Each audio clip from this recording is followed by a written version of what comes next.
Let the countdown begin. Raze back live again. Pop culture, entertainment, of course, the hot topics. Traveling somewhere in the tropics. Usually preserved for smoke show panels, $1 million plays. We expanding the channel, they say opinions like assholes. Watch your mouth at all times and don't mess up the cash flow. We live. What up, what up, what up, what up? Raze back live again on this Wednesday morning live stream with breaking news, guys. It's everywhere. It is everywhere. Hit that like button, guys. Hit it, tap it. Man, oh man, oh man.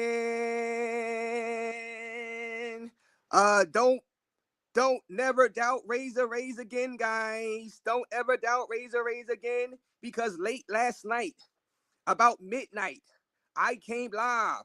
I did a couple hours live last night, and guess what my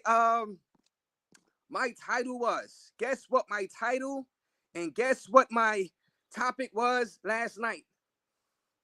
Late last night, boom, right there. Diddy verdict prediction will be not guilty on RICO and sex trafficking, but guilty on the Mann Act, guys. That was the prediction right there. You guys can see it right there on the screen. Right there on your screen. Oh, man. And now, guys, we have it here. We have it here. Let me do that again right there. Not guilty, RICO and sex trafficking. That was my prediction late last night when everybody was saying, oh, a hung jury mean that he had to be found guilty on all of the 4 counts. Sex trafficking, the 2 counts of sex trafficking and the 2 counts of the Mann Act. And they were like, because they got the predicates. Why wouldn't they just say guilty on a RICO? Why wouldn't they just say guilty on a RICO? What's going on? What's going on? It's a hung jury. It's not looking good for Diddy. And I said, hold it. And after like a couple of hours of studying the predicates, I said, let me go live. And that was last night right there. Diddy verdict prediction, not guilty, RICO and sex trafficking. Diddy will be found not guilty of RICO and sex trafficking, but guilty on Mann Act. That was last night. Look at that, 43,000 views. That was 8 hours ago. But now, guys, hit that like button. Hit that like button. You got to hit that like button. Because last night I was telling them, I was like, wait a minute. Those propaganda people, the people that want to see him guilty, was trying to flip it. I said the math is not mathing. The math is not mathing. If it's a hung jury on the RICO and they got the verdicts in for the other ones, the sex trafficking of Jane, the sex trafficking of Cassie, I said, wait a minute. That means they got the 2 predicates right there to find them guilty of the RICO. So why aren't they finding them guilty of the RICO? I said, wait a minute. I said, it got to be one of 2 things. I said, maybe they just don't believe it's a criminal organization. And that's why they refuse to find them guilty of the RICO racketeering, because they don't believe Bad Boy Records was a criminal organization. Maybe they believe Diddy did the crimes on his own without a criminal organization. And maybe they did find him guilty on on sex trafficking in the Mann Act. But then I say, wait a minute, that don't make no sense. Because why would they be hung jury on a RICO racketeering, which carries a minimum sentence of 10 years to life anyway? If they already found them guilty unanimously of sex trafficking in the Mann Act, the Mann Act is a sentence of up to 10 years, of up to zero years to up to 10 years. The two sex trafficking charges are mandatory minimum sentences of 15 years of life. So I was like, if the jury already found them guilty and exposed Diddy and doomed them to at least 15 years on each charge of the sex trafficking, that'd have been like 30 years or probably life. Why are they sitting in that courtroom, going home, arguing over the RICO charge? I'm like, that wouldn't make sense. Just find them guilty of the RICO racketeering at that point, because I'm like, you already exposed the guy to doom and gloom if you already found them unanimously guilty of the sex trafficking. Like I said, minimum 15 years to life. So you might as well go ahead. Don't argue over the RICO racketeering. Just say he's guilty of the RICO racketeering at that point. Don't be hung jury. So they came back. And today is the news. Like I predicted, I said they did not need those predicate acts of sex trafficking and prostitution to find them guilty of the RICO racketeering. I said, well, they could. So I said my prediction was they probably found them not guilty of sex trafficking. And I said this is a 70-30% chance they found them guilty of the Mann Act. But I didn't know they was going to find them not guilty unanimously of the Mann Act. But I started saying there's a possibility. I said it's pointing to more that he's not guilty on both sex trafficking and the Mann Act than what those other YouTube channels are telling you, the Tisa Tells, the propagandists. Look, it's just the math ain't mathing. All I said, there's more of a possibility that the jury found them not guilty. They acquitted him on the sex trafficking and the Mann Act. Is more of that's more of a possibility that then they found them guilty on all four, because the math just wasn't mathing, because they could have used the arson, they could have used the bribery, they could have used distributing of drugs, they could have used extortion, they could have used those predicates to find them actually guilty of the RICO racketeering if they really wanted to. And I said they were hung up on the RICO racketeering. Then I was like, you know what? I think those jurors went in there. They know what the minimum sentences are. They don't want Diddy to do 15 years of life in prison. So they came back and said, you know what? We're going to put it in the hands of the judge. Let's find them guilty of the Mann Act. That way, we could give them some punishment for that video of beating up Cassie, right? The Mann Act is prostitution of Jane and prostitution of Cassie, right? Engaging in prostitution. 0 to 10 years in prison. It's up to the judge. And I said it. They are going to put it in the hands of the judge. They're going to find them not guilty of sex trafficking, because that's 15 years of life. They don't want to expose them to that. And they're likely going to find them not guilty of the RICO racketeering, because that exposes him to 10 years of life in prison. Then I was like, well, maybe they just keep it hung jury this morning. But they came back with the not guilty of the RICO. So here we go right now. Thank you for your donations. Diddy verdict in, not guilty of the major charges, not guilty of sex trafficking, not guilty of sex trafficking Jane, not guilty of sex trafficking Cassie, not guilty of RICO and racketeering. I was standing outside that courthouse, for the past like 2 weeks, basically saying this is not a RICO racketeering case. The government should be ashamed that they brought this case to court anyway. And I said that judge should have been through this case out. It was overreaching. It was overcharging. And now here we are. Where you at, guys? Where you at? Where all the people that said Raze, you Diddy bopping, Raze, you must have been at the Diddy parties. Raze this, Raze that. Hit the like button, guys. Yeah. I said don't. Yeah. Raze got it right. Shout out to you, Drop or Not. Shout out to you, Drop or Not. Yo, hit that like button, guys. Hit that like button. Was Tisa Tells in meltdown, guys? Was Tisa Tells melting down? Was Tisa Tells melting down? Was Tisa Tells melting down? Drop or Not, shout out to you. I'm gonna get to a couple of super chats. Diddy is free, Cornell Muldrow. Now we got to see about the sentencing. We got to see about the sentencing. But man, if y'all guys got an update on what the judge sentenced him, is he gonna sentence him today? But just coming on the line, you know, I'm watching it real time with you guys. Cornell Mudro, salute to you. Saint Nick, he was guilty on 2 counts, both for which carries time. Saint Nick, I just explained it to you, Saint Nick. I know everybody's gonna be big mad, big sad, because I predicted it last night. I knew they were gonna find him guilty on the Mann Act, more than likely, right? More than likely, I said they ain't gonna expose this guy to 15 years to life in prison. This is not 15 years to life in prison charges. And congratulations to Diddy. Congratulations to Diddy's defense team. Masterful job. You guys came on my live stream and other people's live streams saying that Diddy's team don't know what the hell they're doing. They should have put Diddy on the stand. They should have called witnesses. And I was like, no, wait. Trust in Brian Steele.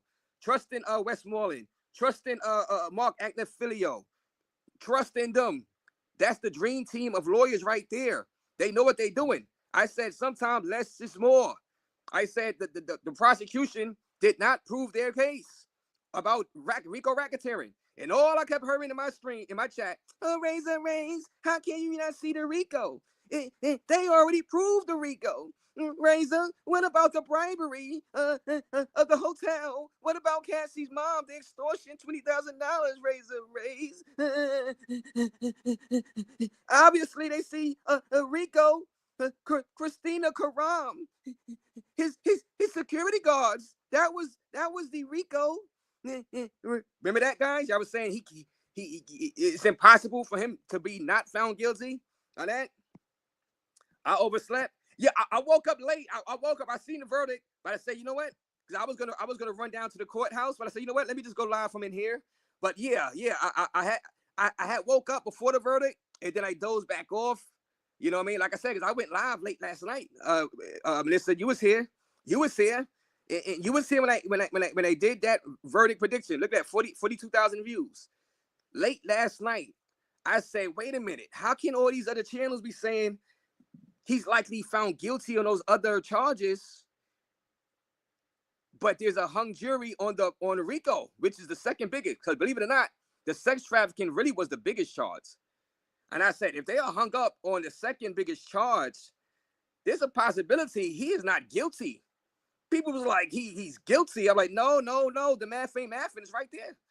And I came up there and look at my guy Desmit. My guy Desmit came in my chat after the live stream was over. Let me see what my guy was saying. This is my guy Desmit. My guy Desmit right there. He said, Raze, I sure hope your prediction is right. You are beginning to put your credibility on the line, right? I was like, okay. I said, I was like, I'm just having fun. This is just my prediction anyway, like everybody else. But he said, I'm putting my credibility on the line. Well, I'm not a lawyer anyway. I'm not a lawyer, so it was just like I was really putting credibility on the line. But I said, you know what? I got to call it like I see it. I can't be biased. I said, look, last night, if y'all want to be in your safe zone, safe space, take that over to Tisa Tells and let Tisa tell you tales about Diddy being guilty of those 4 charges when the jury is mother freaking hung on the RICO racketeering. Hit the like button, subscribe to the channel. And I called people crazy. I said, how does this look bad for Diddy? How does this look bad for Diddy? How in the world that if a hung jury is a jury hung on RICO racketeering? Y'all kept telling me the feds don't lose. 95% conviction rate. If the jury is hung on that charge, how the hell are those other YouTube channels telling you that that's bad news for Diddy? Make it make sense. How are they telling you that? I told you don't listen to them. Late last night, like I said, my prediction, I told you don't listen to them. That's propaganda. I'm no legal expert at all. But even I was like, the math ain't mathing. That was my prediction last night, right there. That's my prediction last night. Diddy will be found not guilty of RICO and sex trafficking, guilty on Mann Act. That was the title, 43,000 views. Put some respect on Raze name. Hit that like button. Oh, we got some super chat. Shout out to Melissa, the lovely Melissa. Shout out to you. Like I said, that was last night. I predicted it. Melissa, you was here. Melissa was here. Put some respect on Raze's name. I told you guys. People that was going back and forth with me in the chat and I love it. It was fun. Late last night, midnight, saying I'm Diddy bopping. I was at the Diddy freak offs when I was analyzing what that hung jury meant. And I was analyzing, I was like, wait a minute, they have enough predicates for the RICO racketeering. If they found them guilty on sex trafficking and prostitution, I said, well, they can find them guilty. Why did I find them guilty? I said, hold on a minute. This dude probably not even guilty on sex trafficking or Mann Act. And I said it's 70-30 that he's guilty on the Mann Act. But I said I think they're gonna give him guilty on the Mann Act because I think they're gonna like split the baby and say, you know what? We're not gonna let him walk out of here without a guilty verdict, but we're gonna find him guilty on the least charge, the Mann Act, and put it in the hands of the judge and let the judge make the decision either to give him time served, probation, or up to 10 years. And they could go home, the jury could go home to their family and barbecue for the 4th of freaking July. I was called a Diddy bopper. I was called, I was saying I was at the freak offs. Shout out to you, Melissa. Shout out to you, Melissa. And we have a let me get to another super chat. We have a message from Cassie after the Diddy verdict. We have a message from Cassie after the Diddy verdict. She has spoken after the Diddy verdict. Great job on this case, Razor. Thank you for that 10 Canadian dollars. Hit that like button, guys. We called it Hot Wayne. Yes, we called it Hot Wayne. And we have a message from Cassie. Cassie breaks silence after Diddy found not guilty of sex trafficking her. You know what I'm saying? After he was found not guilty of sex trafficking her, Cassie has broken her silence through her legal team after Sean Diddy Combs was found not guilty of sex trafficking. Cassie's attorney, Douglas H. Wigdor, released a statement on Wednesday, July 2nd, after the verdict was read, telling US Weekly, this criminal process started when our client, Cassie Ventura, had the courage to file her civil complaint in November 2023. Although the jury did not find Combs guilty of sex trafficking, Cassie, beyond a reasonable doubt, she paved the way for a jury to find him guilty of transportation to engage in prostitution. All right. The statement continued by coming forward with her experience. Cassie has left an incredible mark on both the entertainment industry and the fight for justice. We must repeat with no reservation that we believe and support our client who showed exemplary courage through the trial. Okay. She displayed unquestionable strength and brought attention to the realities of the powerful men in our orbit and the misconduct that has persisted for decades. Cassie's legal team noted that this case proved the charge is long overdue and we will continue to fight on behalf of the survivors. So that was Cassie's statement. She's taking credit for getting him on a charge of prostitution, which I still think he shouldn't have been. I still think they should throw that law out and just make prostitution legal in all of the USA. You know what I'm saying? So, but we'll see what the judge sentenced him to. Like I said, he's facing 0 years in jail, up to 10 now. The jury did exactly what I said they were going to do. They put it in the hands of the judge. They say, you know what? We know we're not playing that game, And congratulations to the jury for practicing what did I say a couple of weeks ago? Jury nullification. They practiced their right to jury nullification. Like I said, in front of that courthouse over the past 2 weeks, and my guy Big Super also, they copied and pasted the federal government a federal RICO racketeering sex trafficking case. They copy and pasted charges and brung it to Diddy.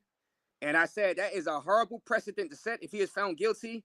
Thank God the jury practiced jury nullification and found not guilty on the major charges.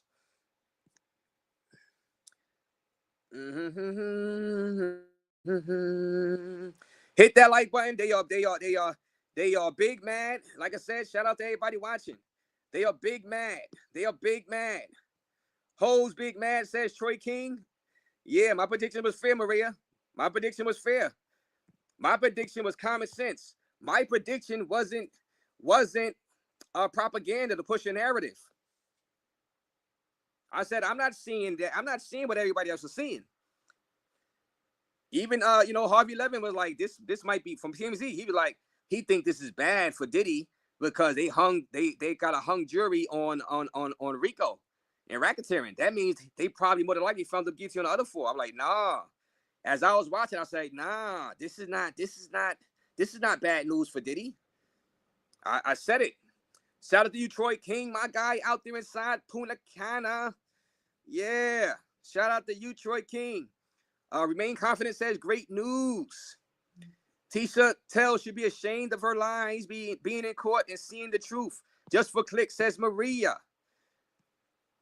Great news says remain confident.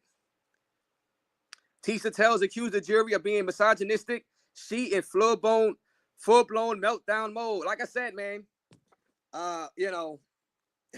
like I said, I said, look, man, God bless Tisha Tells. She got to be a reporter for Nancy Grace.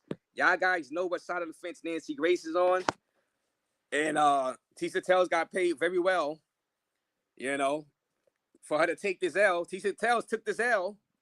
She took this L with this verdict, but she got paid lovely. You know what I'm saying? She got paid lovely, pushing the narrative. Every live stream that Diddy has done, Diddy is guilty. But she got paid very well. She got a chance to be a correspondent for Nancy Grace for this thing. So God bless her. God bless Tisha Tells. But God damn it, we brung the truth over here. We brung the unbiased truth over here. When I was outside at that courthouse, outside the court, making a fool of myself, walking around with the camera, screaming to the high heavens of the courts that this should be thrown out by the judge. This is not a sex trafficking RICO case. People laughed at me. People called me Diddy bopping. People said, no, never free Diddy. I said, I didn't come right out and say, don't say free Diddy. I gave it about 3 weeks of me going to that courthouse and seeing what witnesses were put up there. That's when I came to the realization, this is a full overreach trial. This sets a horrible precedent. Basically, this is trash. I said it like a week and a half, 2 weeks ago. I was reading, because I was just sitting down reading the transcripts of what was going on, the testimony, and I was hearing about all the sex talk, the freak offs with Jane and Cassie, and I was like, why? What are we doing here? I said, what kind of case is this? I said, this case is trash. Hit that like button, subscribe to the channel. And that was like 2.5, 3 weeks ago when I finally realized that they are trying to get this dude like they got John Gotti in the mafia. They are making stuff up. We can't let this fly, because that sets everybody up. I said, no way in hell Jane is a victim. No way in hell she's a victim. I said, you might have something that maybe Cassie, but then I'm like, he was in a relationship with Cassie for 11 to 12 years. No way, hell no. Hit that like button, JT, with the $1.99 donation. The big question, when is Raze heading back to the Dominican Republic? I'm gonna have to do the fundraiser. They're gonna have to send it in. I'm gonna get back to the travel space stuff. And who knows, maybe this month. Yeah, maybe this month. Maybe this month I'll take a trip now that the Diddy trial is over. I think I'm gonna head down to the court later on today. I'm gonna head down to the court. Do one final live about this Diddy thing.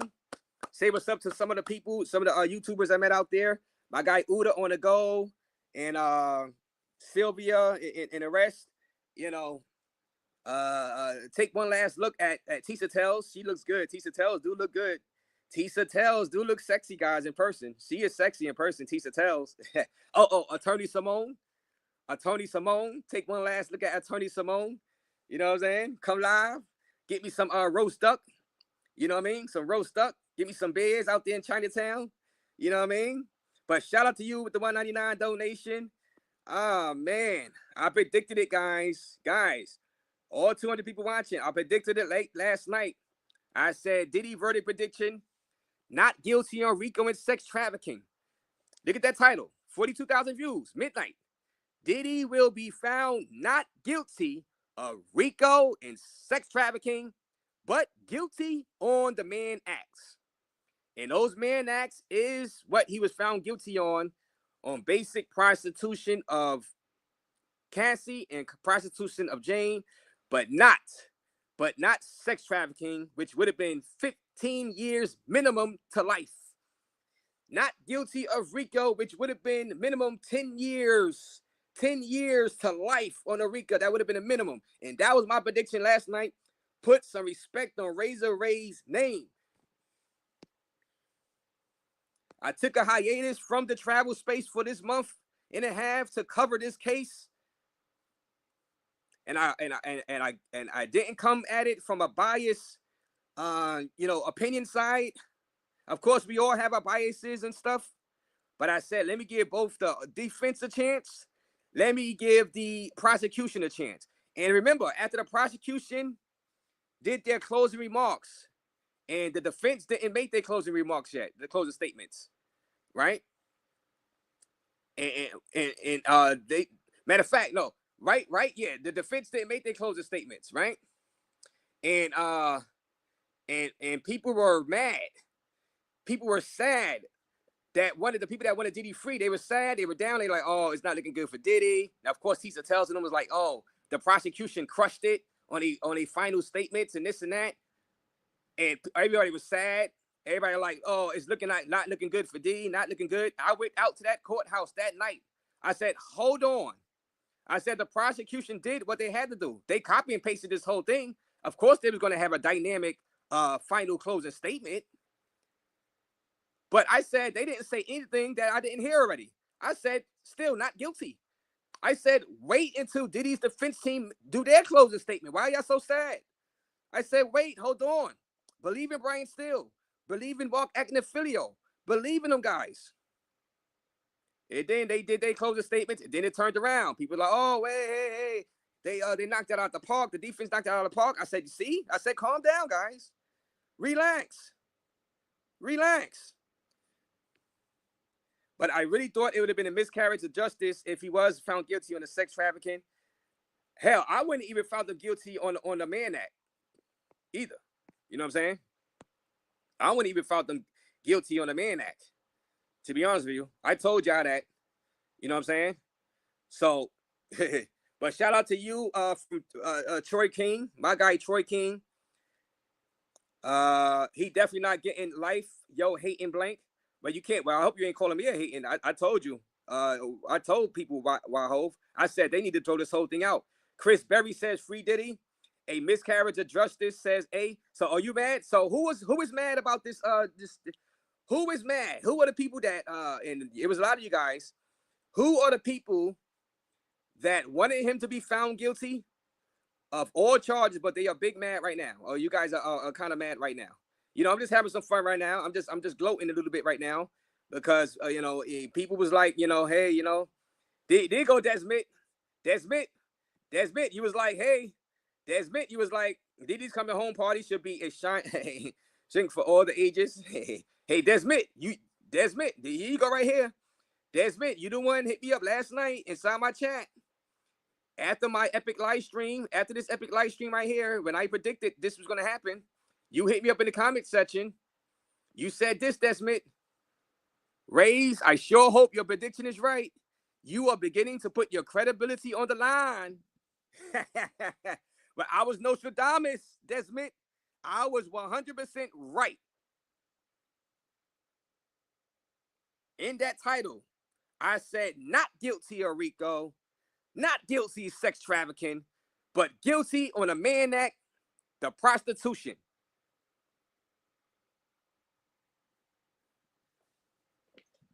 My credibility is saved, Desmond. Saved.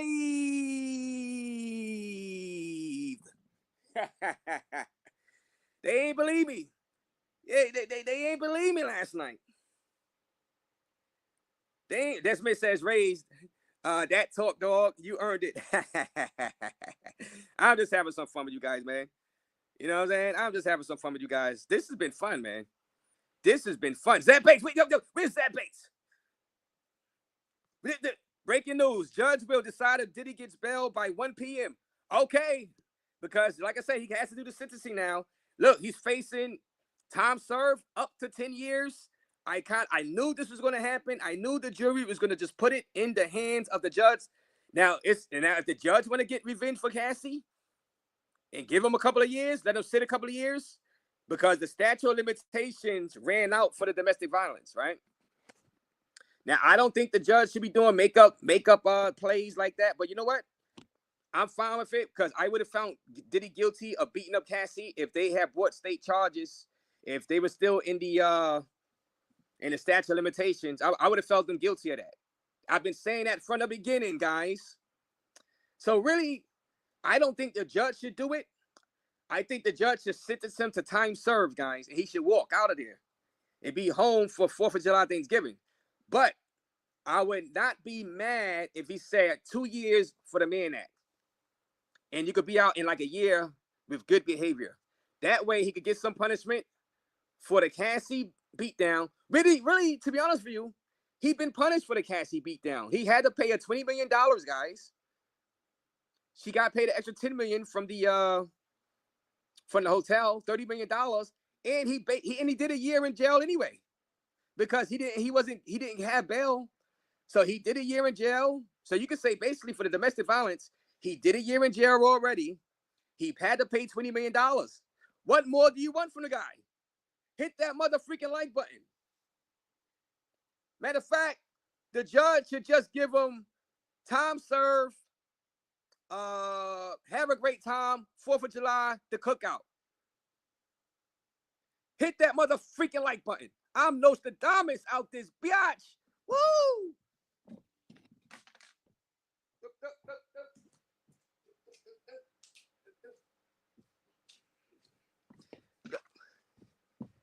Told y'all, don't play with me. Don't play with Raze. Alive inside and is in the building. For all of Tisha's education and law experience, she got outsmarted by a travel content creator reviewer. Yes, and I have zero clue about the law.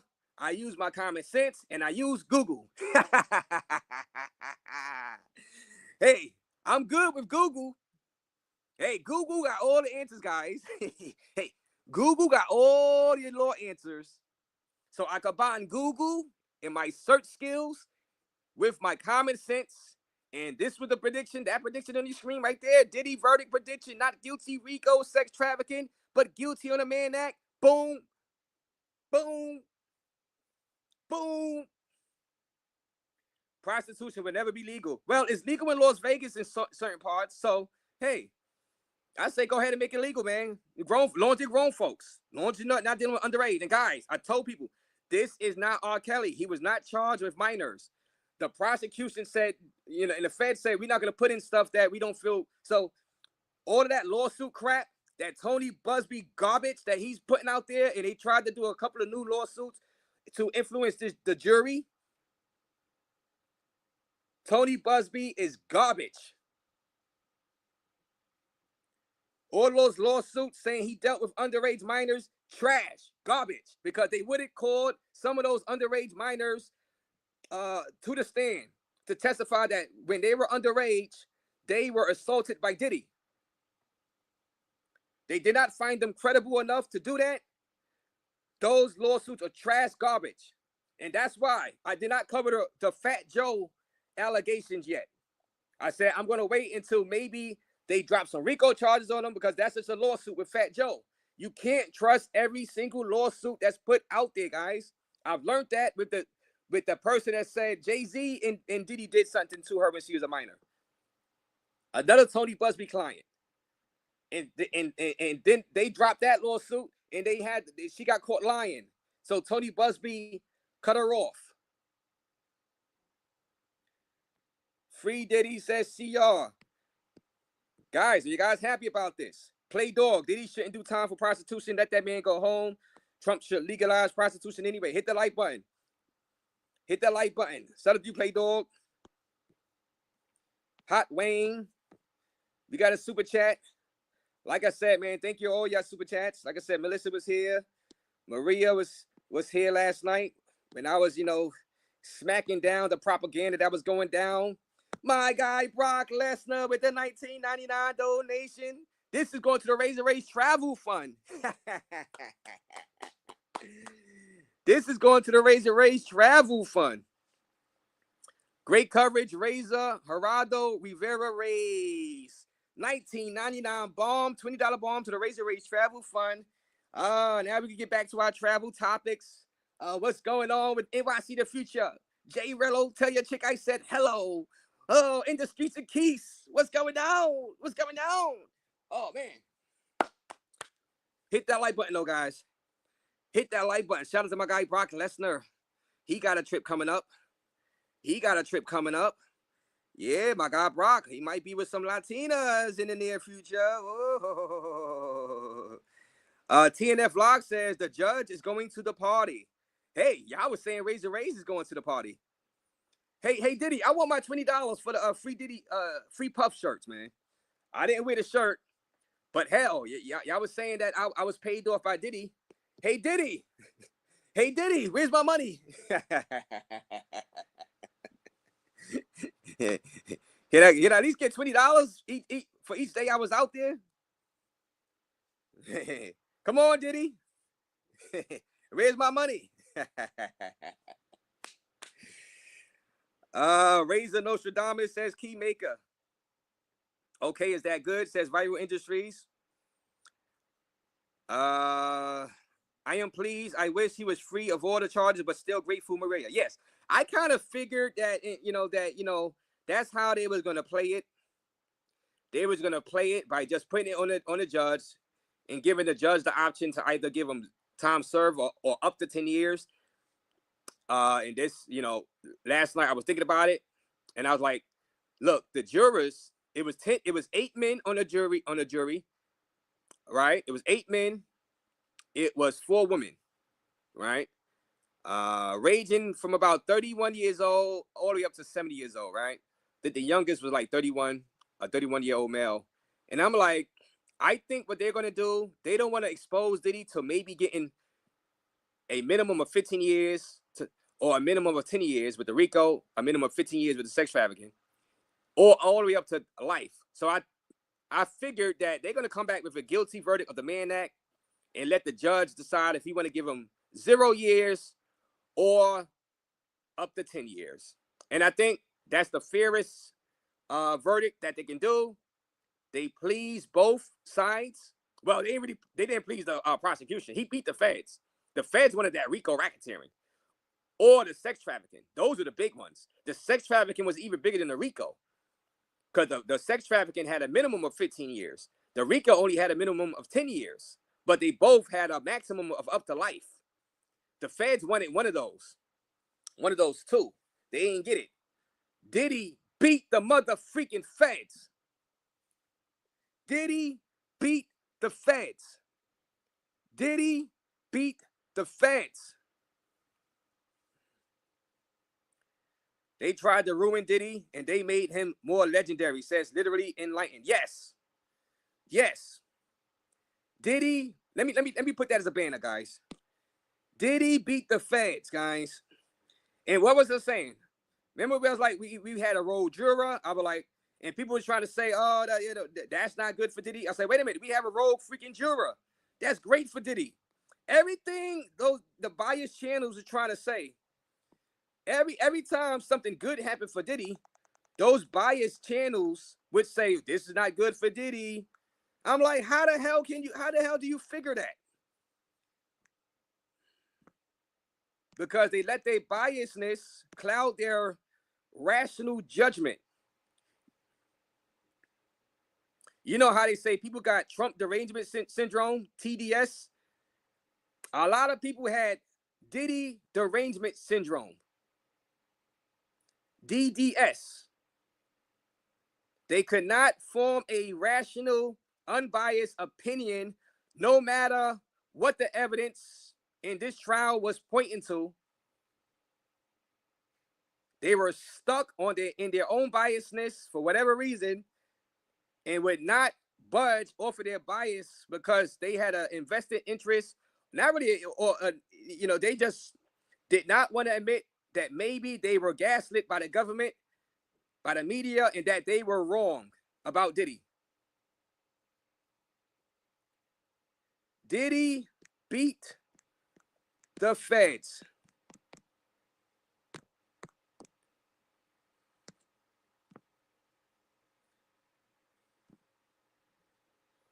Breaking news. Breaking news. Diddy beat the feds big time. Big time. Get them lights up, guys. Get them lights up. Anybody new? Subscribe to the channel, guys. Let me see what y'all talking about. So is he gonna get bail? He gonna decide on bail at 1 o'clock? Gotta give him bail now. Let him go home for yo. This guy, not only was I Nostradamus, but I told you, and I've been playing this video for weeks, right? When I started thinking, well, maybe he can walk. Maybe he can walk. And I was playing this video, and y'all was laughing at this guy also. And I was like, wait a minute, I think this guy got a point. Diddy Combs' sex trafficking trial will resume tomorrow as a third personal assistant is set to take the stand. Over the first couple of weeks, jury members heard explosive testimony detailing the alleged physical and emotional abuse Combs caused. Let's bring in David Gelman, former prosecutor and a criminal defense attorney. David, welcome.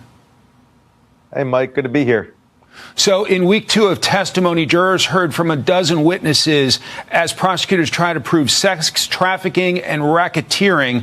What are your expectations when court resumes tomorrow?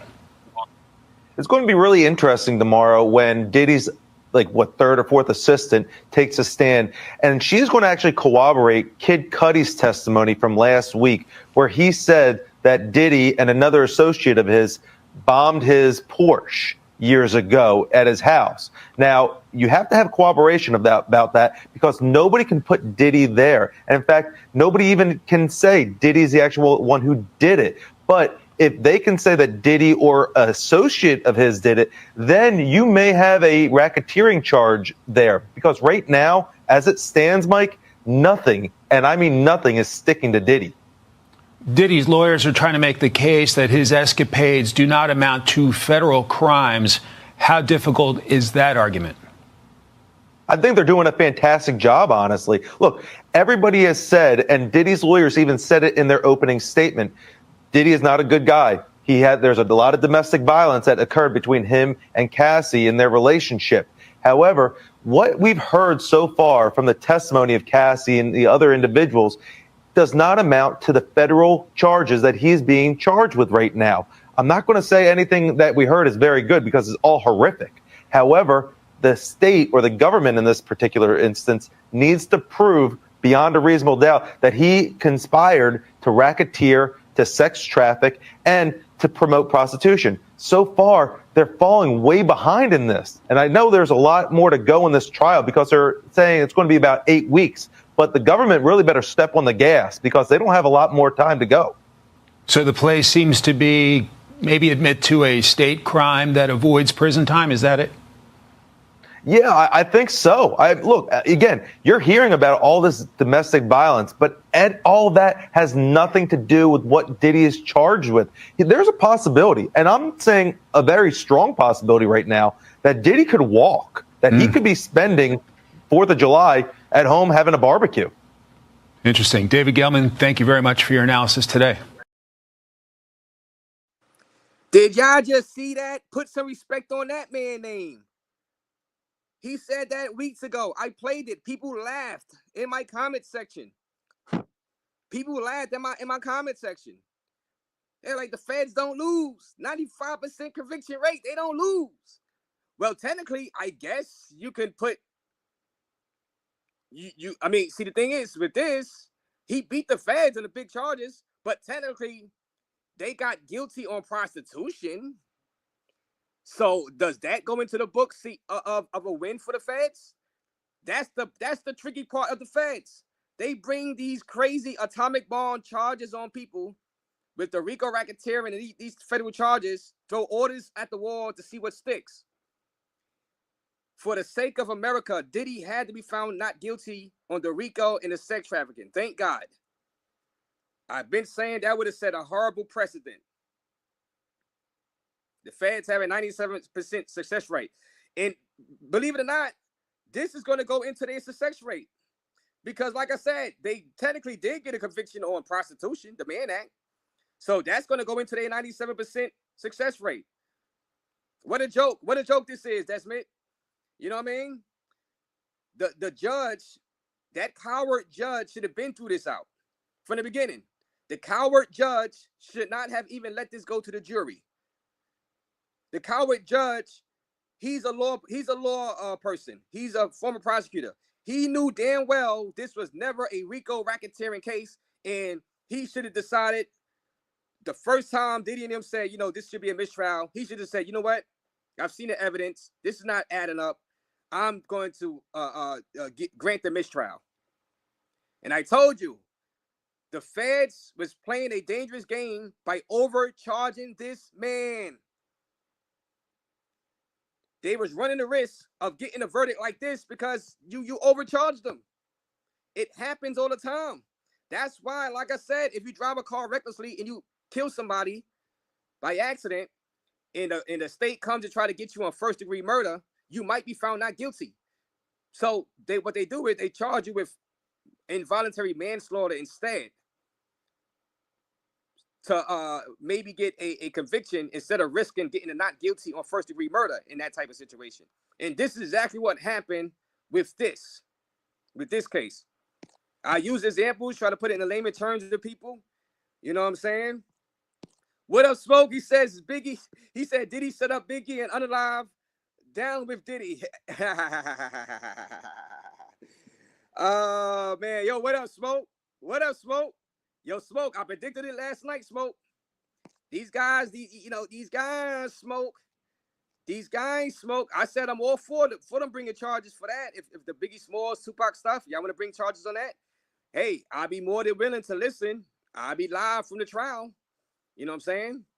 But hey, with this one, I had this one right last night, Smoke. My prediction, not guilty on RICO and sex trafficking and guilty in the Mann Act. That was late last night, early in the morning. 42,000 views on that. You know what I'm saying? But shout out to you, Smoke. Swingers' behavior, this is common. Yes. They were this close to finding that man guilty for being a freak swinger and for buying gifts for Jane and this and that. That would have changed. That would have set such a horrible precedent. And like I said, with the whole sex trafficking, drug trafficking stuff, they were trying to say that, oh, him just passing around drugs, that's distribution and this and that. I said technically, yeah, but like I said, you're not putting people in jail for life or 10 years for jaywalking. I was using the analogies. A lot of stuff is guilty, but you're not going to bring charges on a lot of this stuff. They on the books, but you're not trying to find people guilty of 10 years. It's not. I told you it wasn't Pablo Escobar type drug trafficking. It was personal use drugs. Yeah, he gave some friends at the freak off some drugs to use. He didn't sell no drugs. He didn't make a profit. They were trying to take that man's property. They were trying to take that man's house and cars. And I'm like, why the hell are you trying to take that man's house and cars? You got no right to take that man's house and cars. You have zero right to take. That man made that money off of record sales. He didn't make that money off of selling drugs and selling prostitutes.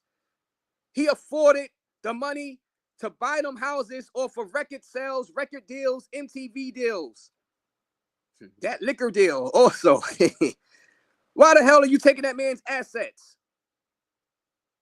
Normally you take people's assets if they are dealing drugs, engaging in prostitution as far as selling hoes on the street, and they make a fortune and they buy their assets using dirty money.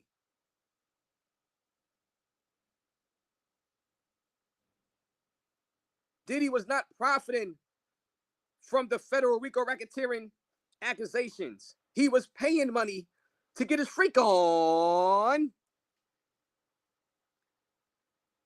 How dare the feds even bring this to trial? This judge should have been through this case out. He shouldn't even got the ban charges. I understand why the jury did it, though. I understand why the jury did it. They said, look, all right, he did beat up Cassie. And I said the first day I went out there to the trial, I said, even for that day, I was like, this doesn't really sound like a RICO racketeering, but I said, I'm going to give it some time. Let the prosecution put out their case. And I was saying in my first live stream from that courthouse, I said, all the jury going to find him guilty anyway, even though he's not charged with domestic violence. We all hate that video of him beating up Cassie, but he's not charged with that. Will they find him guilty just to make up for him not being charged with domestic violence because of the statute of limitations ran out statewide? Will they actually do it, find him guilty? So I think what they did, what the jury's thinking was, since that video was so disgusting, we're going to find him guilty of something. We're not going to find him not guilty of everything. We know this is garbage. This is a garbage case brought forward by the feds. We are not going to expose him to 15 years of life with the sex trafficking. We are not going to expose him to 10 years of life with the RICO. We're going to find him not guilty with that stuff, but we are going to find him guilty of the Mann Act, engaging in prostitution, which carries a minimum sentence of time served, 0 years, up to 10 years, and we're going to put it in the judge's hands. If the judge give him 2 years or give him time served, so be it. He has already been in jail for a year, so you can say he got punished already for the Cassie beatdown. Really, to be honest with you, he had to pay $20 million. What more do you want from that man?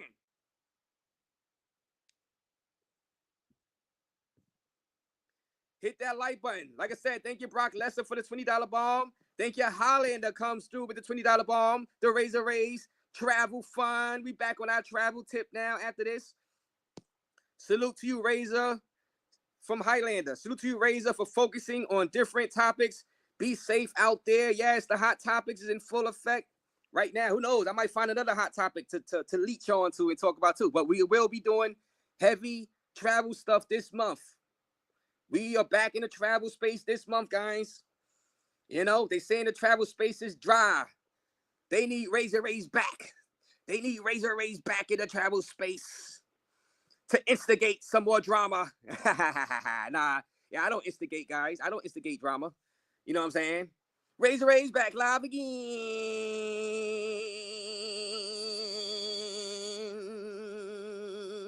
Guys, y'all want me back in the travel space? Y'all want me back in the travel space this month, guys? Y'all want me back in the travel space this month, guys? Yeah, y'all want to hear the Carter 4 intro some more? Y'all want to hear the Carter 4 intro? Y'all want me back in the travel space? Raze, Brooklyn, New York. Raze back live again. Tell her bros, tell them pros, tell her haters, tell a friend. Bring the smoke, we ain't scared of you mofos. Head on the swivel, beware the motos. Travel news, smoke lives is lit. Surveys a crew in the building, who the with? Raze, reporting live from his mama's basement. We monetize, even the lives you can't say shit. So grab a beer and enjoy the show. We the travel space kings, ready, set, let's go. Go. Raze.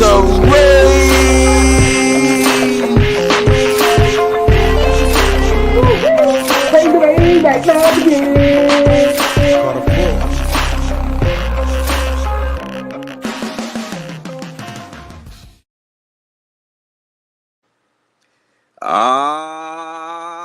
Raze back live again. Woo! Hit that like button, guys. Like I said, shout out to you, Highlander, with that $20 bomb. Drew with the $4.99 donation.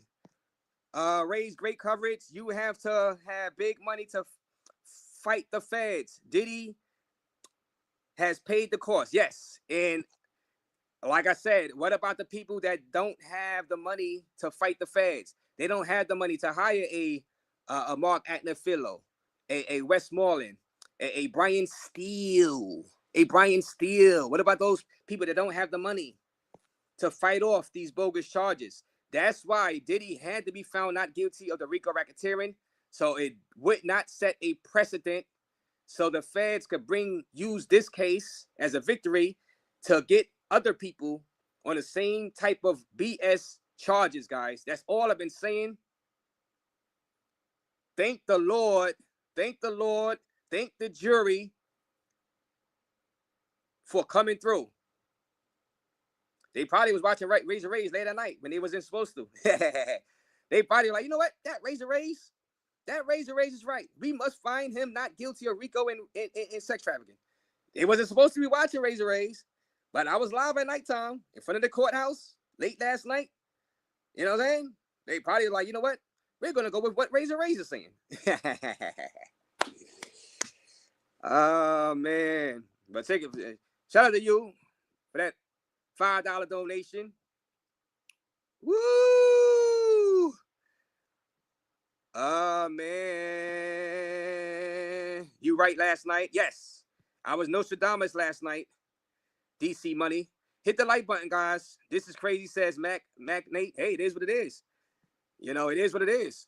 See, I study the human mindset. I study human tendencies, right? So I kind of figured this is exactly what the jury was gonna do. You know, Russell, this is only that he was a one-man RICO act that does not exist. He is still guilty of the individual crimes. Nope. They found him not guilty of the sex trafficking. They found him engaging in prostitution. Let's be honest. He did engage in prostitution. Big deal. Big deal. You know what I'm saying? It is what it is. It is what it is. You know, he'll most likely get time served.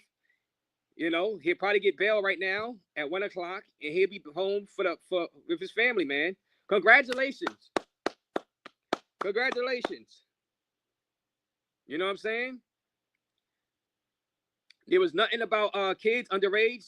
They did not charge him with that. This is not R. Kelly. See, Mac Nate, you have to look at the trial. He was not charged like R. Kelly with dealing with underage minors. You guys have been gaslit. We all was gaslit. We all thought this case was worse than it was. Diddy is a freak. Diddy is a weirdo. He is a swinger. He is a violent woman abuser. But he wasn't charged properly. That's all we've been saying. The return of Raze back to the travel space, says Desmond. Yes, we will be back live. Woo! Yes, shout out to you, Kevin Romes. Yes, we've been gaining the subs. Shout out to everybody who's been coming through. We're gonna continue with the hot topics though, but we're gonna do way more travel stuff this month, in the next few months. Yvonne Curry, I gotta get you that rinse, Yvonne. I gotta get you that rinse. I gotta get you that rinse. Let me see if I can put you at the rinse now. I'm gonna get you that rinse after this live stream because I can't do it up here. But I'm gonna get you that rinse, Yvonne. Shout out to Big Drew. Nothing but love for Drew stepping out, my brother. Salute. Shout out to you, Yvonne Curry. Shout out to you, Yvonne Curry. Miko, the fake Miko. Raze by far had the best Diddy coverage. Diddy should be thanking you. I want my money, Diddy. I want my $20 a day. I didn't wear the shirt, but god damn it, I did enough. And like I said, oh man, but like I said, I didn't come at it from a biased standpoint. I looked at both sides of the coin. I said this Fed case is weak. I said it's suspect. I said it makes no sense. One-man RICO. You know what I'm saying? A one-man RICO, really? You know? That's what we're doing here? You know, that's what we're doing here. One-man RICO. Congratulations to this lawyer, Brian Steele. People were trying to say that this guy and Mark Agnafilio did not know what they're doing. I said, this guy, Brian Steele, he was the lead attorney for Young Thug in that photo with the YSL state racketeering charge, RICO. And he got him 15 years probation, right? And Brian Steele was telling Young Thug, don't take the plea deal. Young Thug just wanted to get out of there. He didn't trust the jury. But Brian Steele said, no, we could beat this. Don't take the plea deal. It's offered to us. We shouldn't take it. We could beat this. Young Thug took the plea deal because he said, look, he was fake. You know, he's like, man, I get a chance to have some freedom. I'm gonna do the 15 years probation. But Brian Still, this guy, he was on Diddy's a team, and people, y'all guys, a lot of people had doubt in this dream team. Brian Still and Mark Filio. Come on, guys. Come on, guys. And I asked, was this case all about the baby oil? I was like, like I said, when I was out there weeks ago, I was like, wait a minute. This case is looking like it's all about the baby oil. Because it can't be about domestic violence because he's not charged with it. And the biggest mistake the prosecution made was basically they prosecuted this case like it was an assault case, like it was a domestic violence case, and like it really wasn't a RICO case. They had nothing. So when everybody was saying they proved RICO, they proved he burned Kid Cudi's car, I said, nope. I said, they have no proof of that stuff. They have no real legit proof. They have circumstantial evidence. They have evidence of people testifying, but those witnesses were drug addicts, people that was given immunity because they were getting threatened by the feds, and they had to say what the feds wanted them to say because of fear of being prosecuted themselves. Some of them had lawsuits against Diddy already. So if Diddy was found guilty, that would make their lawsuit look better. I said, these witnesses, they're not credible witnesses. They didn't prove a damn thing.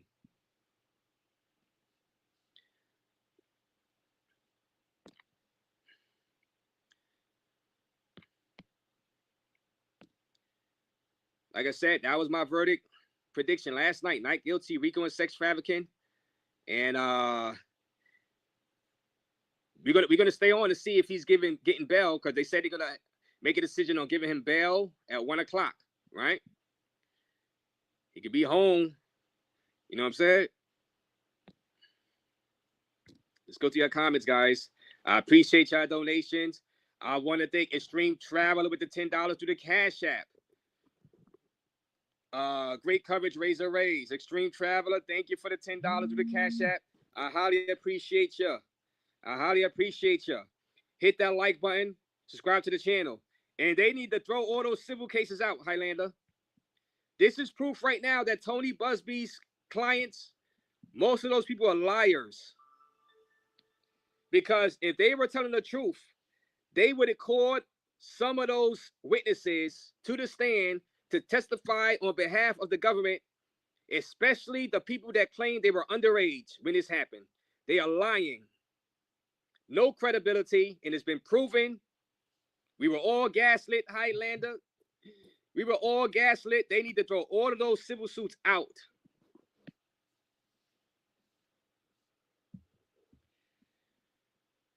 Big Super is in the building. Big Super, you called it. Big, let me drop the link. Anybody want to come up? What I'm doing rambling. Anybody want to come up? Keep it clean though. Keep it clean. Anybody want to come up? Anybody want to come up and talk about this? Hit that like button. I'm gonna open up the panel. I'm up here rambling on. Shout out to HD Chillin'. He says free Diddy. Invite guests, copy. Like I said, Yvonne Curry, I got you on that the wrench. I can't give it to you now. I got to give it to you when I get off the stream. Right, just stream y'all link. Anybody want to come up? I told you. I told you if he was found guilty on all charges, I was coming live. I told you either way, I was coming live. You know what I'm saying? Patrick, he was found guilty on prostitution. The 2-man acts. That's the judge can let him go right now.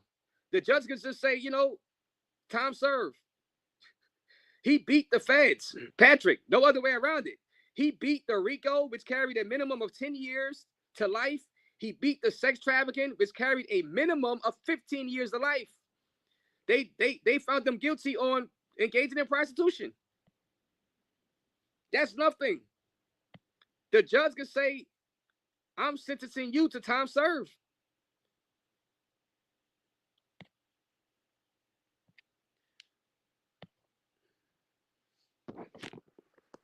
Hit that like button, guys. Hit that like button. If you guys want to come up, anybody want to come up for a few minutes, you can come up. I dropped the link. I dropped the link. Anybody want to come up?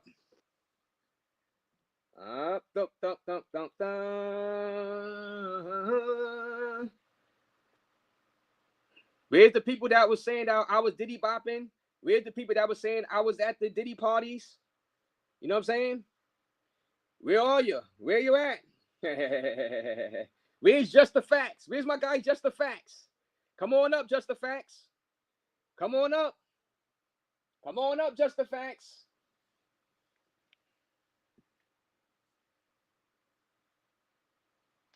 Mm-hmm. And that ain't nowhere to be found. I said I was going to show up. I said I was going to show up. Guilty or not, I was going to show up. Big Super, the link is dropped. I did drop the link. Crazy work. Take your time, Raze. I love you, bro, because you always kept it real with the truth. Salute to you from all angles, my brother. Yeah, Yvonne Curry, shout out to you. Now, of course, we all got our little biases. Look, I was biased too, like, because I was like, I did not want the feds to set this precedent and start dropping the RICO charges on any little thing. I did not like them policing people's bedrooms. You know what I'm saying? And I was coming up with all types of examples of the feds policing people's bedrooms. You know what I'm saying? You know, I'm like, well, dude was paying her Jane $10,000 a month rent. Dude was in a real relationship. So y'all are blurring the lines. Y'all about to set a horrible precedent where men is gonna be scared to give women money to pay their bills, to do this and do that, because y'all are saying that's illegal. Y'all are saying that's coercion. Y'all are making that a crime. That is not cool. You know what I'm saying? What up, Drew? And what up, Big Super? What up, Raze? What up, Super? What is y'all first impression? First, let me get the Big Super first. I'm gonna get to you too, Drew. And thank you for your donations. But Big Super was at the court. What is your instant remarks about this verdict, Big Super? He dropped off. So you know what, Drew? What is your instant remarks about the verdict? You know, one of the first things I thought about yesterday was it was the day before, whenever the jury came back and was like, "Yo, we need to hear we want the Cassie's transcript," and I knew something was up. I automatically knew. I was like, "Yo, I think they're gonna rule in Diddy's favor against Cassie and also that Jane chick." So, right.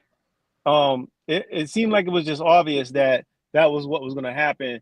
And like you said, the tussle was really the fight yesterday was just really about the RICO. And obviously somebody went home and slept on it last night and was like, yo, I can't find him guilty on the RICO. They probably was watching me late last night because I went live early morning around late last night about I think was you here? I think you was inside. Yeah, I was there. Yeah, I was there. Yeah, you was inside the chat right there. I said, Diddy verdict prediction, not guilty, RICO and sex trafficking, but will be found guilty on the Mann Act, the prostitution. Right there. Yeah, so you was here. Yeah.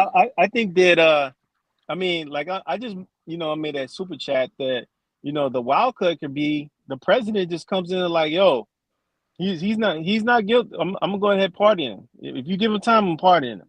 He's out of there.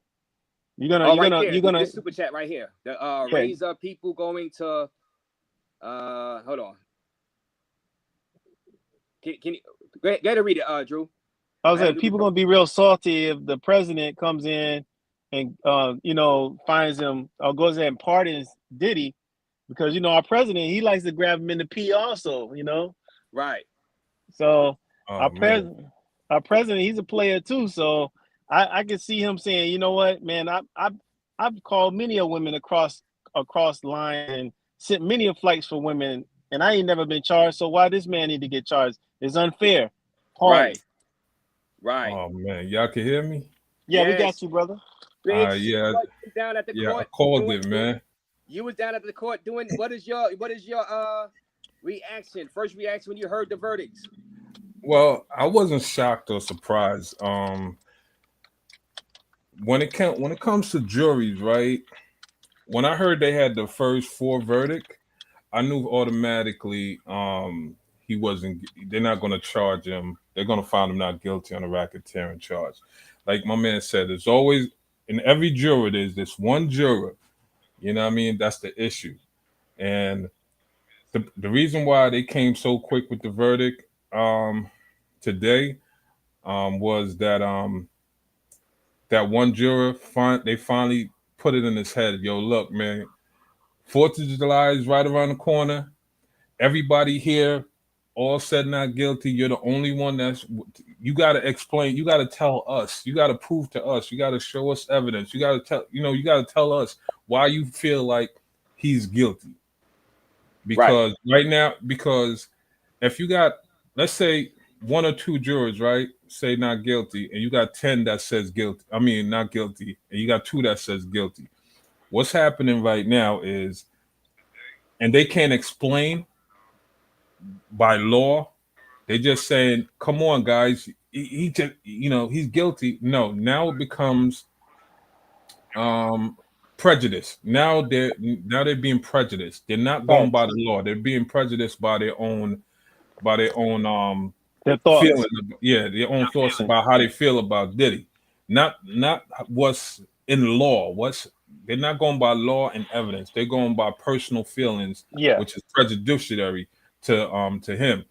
And here's the thing with the prejudiciary thing, right? In the case that these jurors were steadfast and wasn't going to move, what that leads now is the judge saying, you know what? You guys can't figure out, you guys are not being objective to look at the law and look at the evidence. So the judge would feel like they're prejudiced, they're prejudiced to the defendant. And what the judge would do is remove those 2 and put the alternates in their replacement, because the judge want a verdict today. He does not want a mistrial. The only way this would have been a mistrial is if you had 40% of the jury believe he's guilty and the other 60% believe he's not guilty. That's the only way it would be a mistrial. And the fact that they already lost 1 juror, it made it 70%. It made it 30%. Right. But you know what? I'm thinking it might have been a female that was hanging the jury up. No. They never. It was a male. Definitely a male. It wasn't a female. It was definitely a male. Trust me, I know this one. It was definitely a male, and the reason why I say it was definitely a male because he folded. A female would have folded. A female jury, if she was strong and prejudiced against the verdict, she would have never give up her position. It was a male. It was the male who gave up his position, but he was tight though. But Super, think about this though.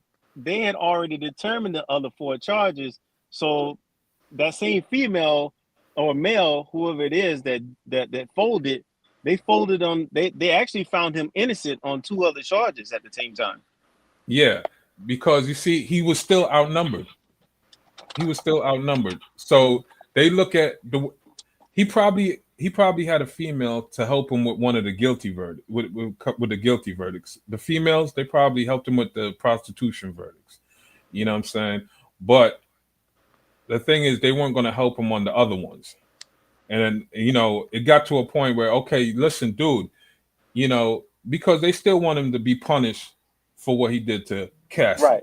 Supposedly did. They want him to get some type of punishment. Right. And when they helped him with the guilty verdicts for those 2 charges, I guess he felt like, all right, cool, I can maybe flip the rest of them when we get to the main one. Because in a jury room, this is how I'm gonna tell you exactly how it goes in the jury room. And the reason why I could tell you how it goes in the jury room, because I've been a jury in 4 cases already, and I know and it always happened the same way. As soon as the jury went in the room, the door closed. They got all, the bailiff give them the evidence, the testimonies, and everybody got their notes. First thing, it starts with the jury foreman. He he's the one who's going to set the, he's the one who's going to set everything in motion. He could set everything in motion two ways. He could start with the most, the highest charge verdict. I mean, the highest charge, which is the RICO, and go around the room and ask everybody. Now that we heard the case and everything and the testimonies, let's go around the room and see where everybody stands right now. So, who's starting with you? Guilty or not guilty? Guilty. Guilty or not guilty? Not guilty. Guilty or not guilty? Not guilty. Guilty or not guilty? Not guilty. And then after that, they're gonna ask why you feel like he's guilty of that charge, because the evidence shows this and the evidence shows that. Okay, let's start with the lesser charge. Okay, so then we're gonna work our way with the lesser charges. Everybody agree on this? But from the way it sound, the jury foreman, he started with the lesser charges before he went to the highest charge, which is the RICO. If I'm right, he started with the lesser charges. So they all went around the room with the lesser charges. Could be. Could be right. Because the main charge would have took too long. So if he could break it down, if he could get the lesser charges and see how much people feel like he's guilty of the lesser charges, it's easier for them to go into charging him for the RICO. Yo, Super, do you think the weekend had the fourth had anything to do with it? Absolutely. It had something to do with it. Yeah. Because they could have came up with a verdict yesterday. Yeah. But I'm gonna tell you what happens though when in the jury. The free lunch. I know it sounds funny and I know it sounds crazy, but it's actually true. It's the free lunch.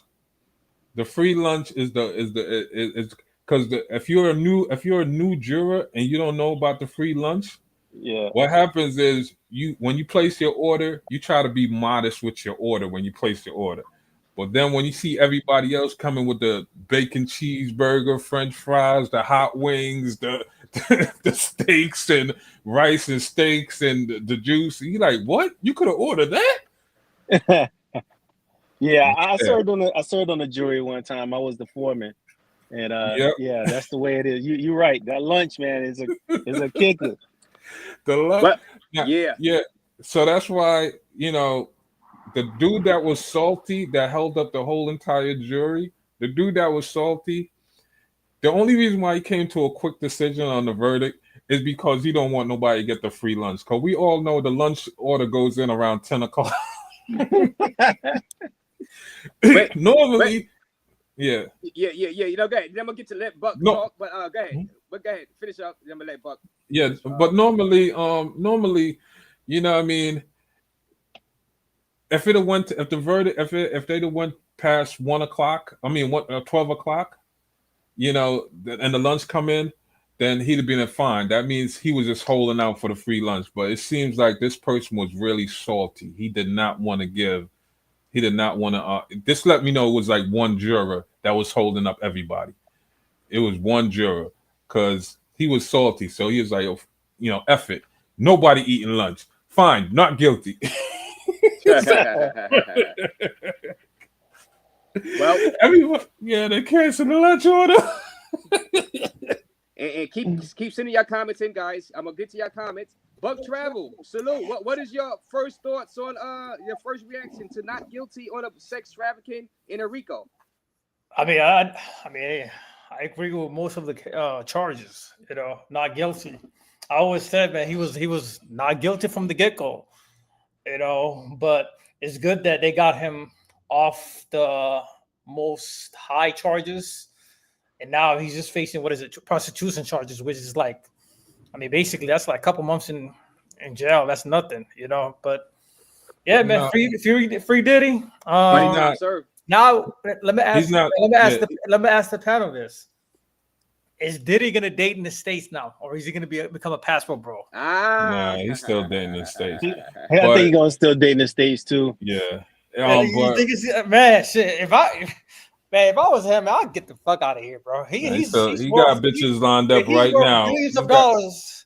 He's got like, you gonna risk it again, bro? He got chicks lined up right now to drink his because he's right, because Super is right. Because I think in the trial, didn't it come up that there was another woman she was on call down to do whatever Diddy said. You know, any time of the night, any time of the day, she was ready for it. Yep. Hey, here's the thing, right? He's not doing time for the he's not doing time for the the what you call it, the prostitution. The man, He's free. Yeah, he's free.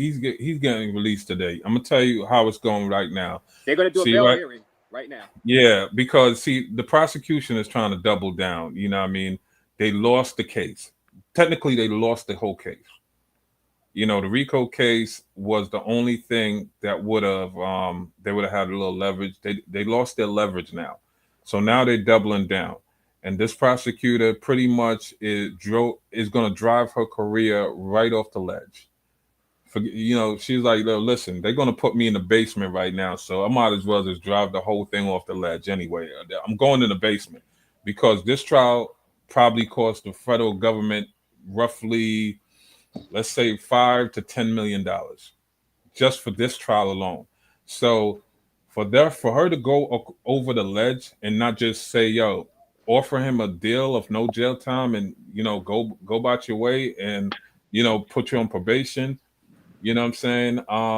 It's crazy to me. It's crazy to me the prosecutor is not offering that right now, you know, or put that in a briefing to offer that right now. Or even it's crazy to me for her to not even drop the other two charges. Like, you know, because based on the circumstances, you know, we, the prosecution, decide we're going to drop the other two charges because it's going to cost the government more money on appeal that they know for a fact they have a slim chance of winning. And the reason why I say they have a slim chance of winning that appeal, I mean, you know, finding Diddy guilty on the appeal is because, one, the RICO is not attached to it, right?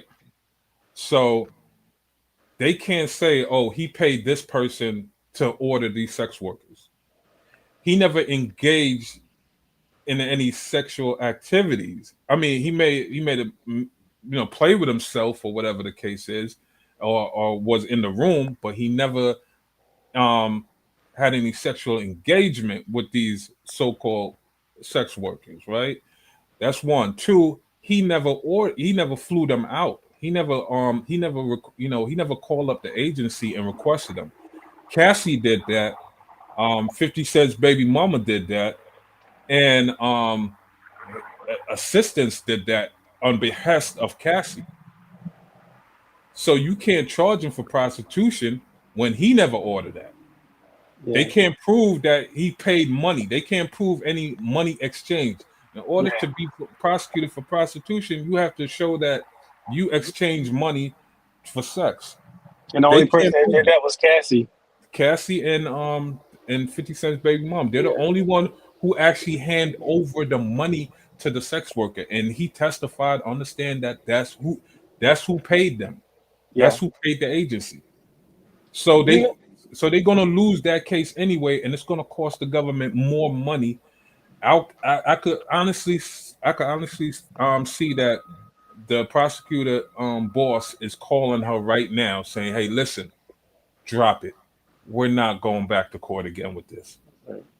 You know, I think one thing too, I was thinking about on how like misinformation and rumor and innuendo get started in cases like this, to where you're like, man, where did this shit come from with the children being involved? And where did this come from? And where did, you know, all the stuff that we heard, like, oh, you know, the pre-call tapes, which was shown in court, oh, they got celebrities on all these tapes. Like, there was no celebrities.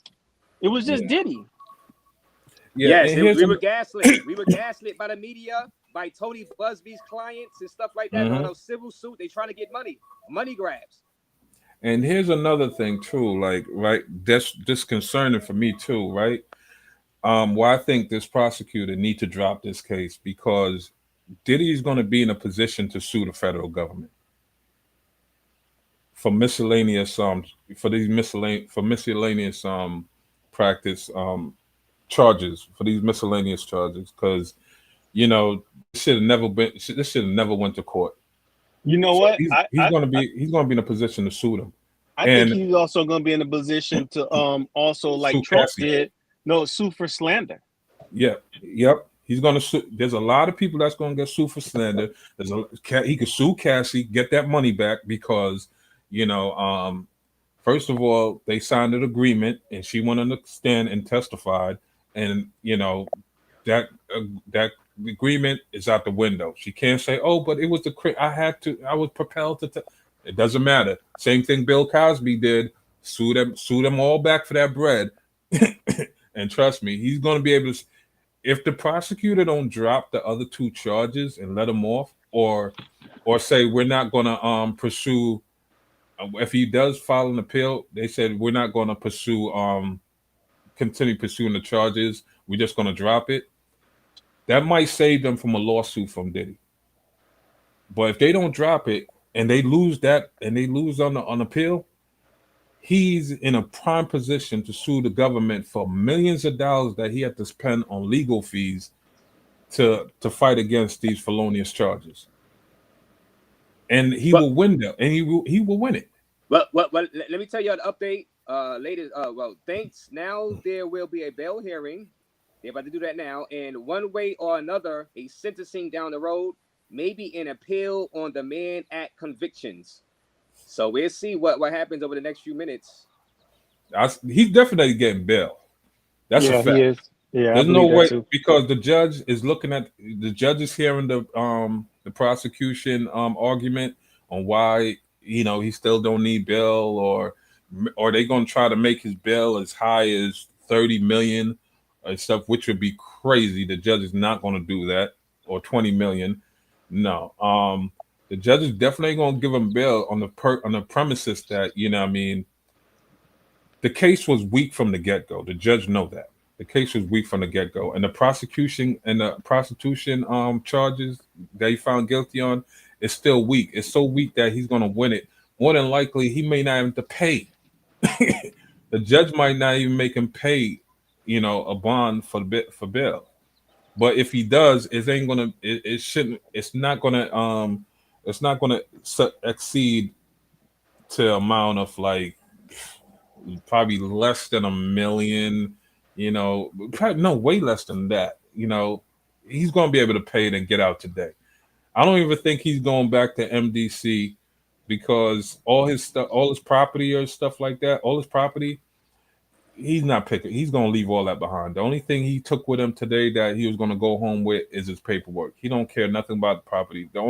Because they could process him out from the court. Oh, they have an intake in the court where they could just process him out from there. So that way he doesn't have to go back all the way to MDC, because taking him back to MDC is a risk. Because tell Visual Hype about it. Tell Visual Hype he's not going. He said Diddy going to jail. Y'all tripping. Come on, tell him, Buck. Tell him what happened. Visual Hype, you must have just came in. Visual Hype, you must have came in. There's a lot of Diddy haters in the chat. Not guilty. In denial. They just a lot of Diddy haters, man. They just want to see the man down. That's the thing, man. Like, I mean, he's already in jail. It's not like he's going to jail. He's already in jail. Hey, chat, y'all talking shit. Hop on the panel if you disagree, and let us get your viewpoints on this. I know Raze, you got a lot of new fans or new subs, so I'm trying to see what's their angle, because it's personal. It's personal. Some of them hate Diddy's, and it's like, come on the panel and explain yourselves, man. Yeah, I like that comment. Yeah. I mean, like, come on, man. Now I'm gonna be devil's advocate. Could the prosecution could have won the RICO case? Yes, they could have won it, and I'm gonna tell you how they could have won. Just judging from this verdict right here, they could have won it. It was their witness lineup. They messed up on their witness lineup. If you have a shaky witness, you want to put your expert first. You don't put the shaky witness on the stand first, because if the Who's the shaky witness? Who's the shaky witness? Cassie was the first one to go up. That was shaky. Her testimony was shaky. And then who else? Who after? Capricorn, I believe, and then No, I think Mia. it's Dawn, right? Was Dawn next? No, Dawn never. I don't think Dawn went up. Did Dawn want to understand? No, I don't think. Well, I know when they put the psychologist, I think they put the psychologist after Mia or after Capricorn. It was one of it was between one of those two, but their witness lineup sucked. They should have put they should put the expert on first, because as a juror, when you see the expert, they know how to speak, they know what to say.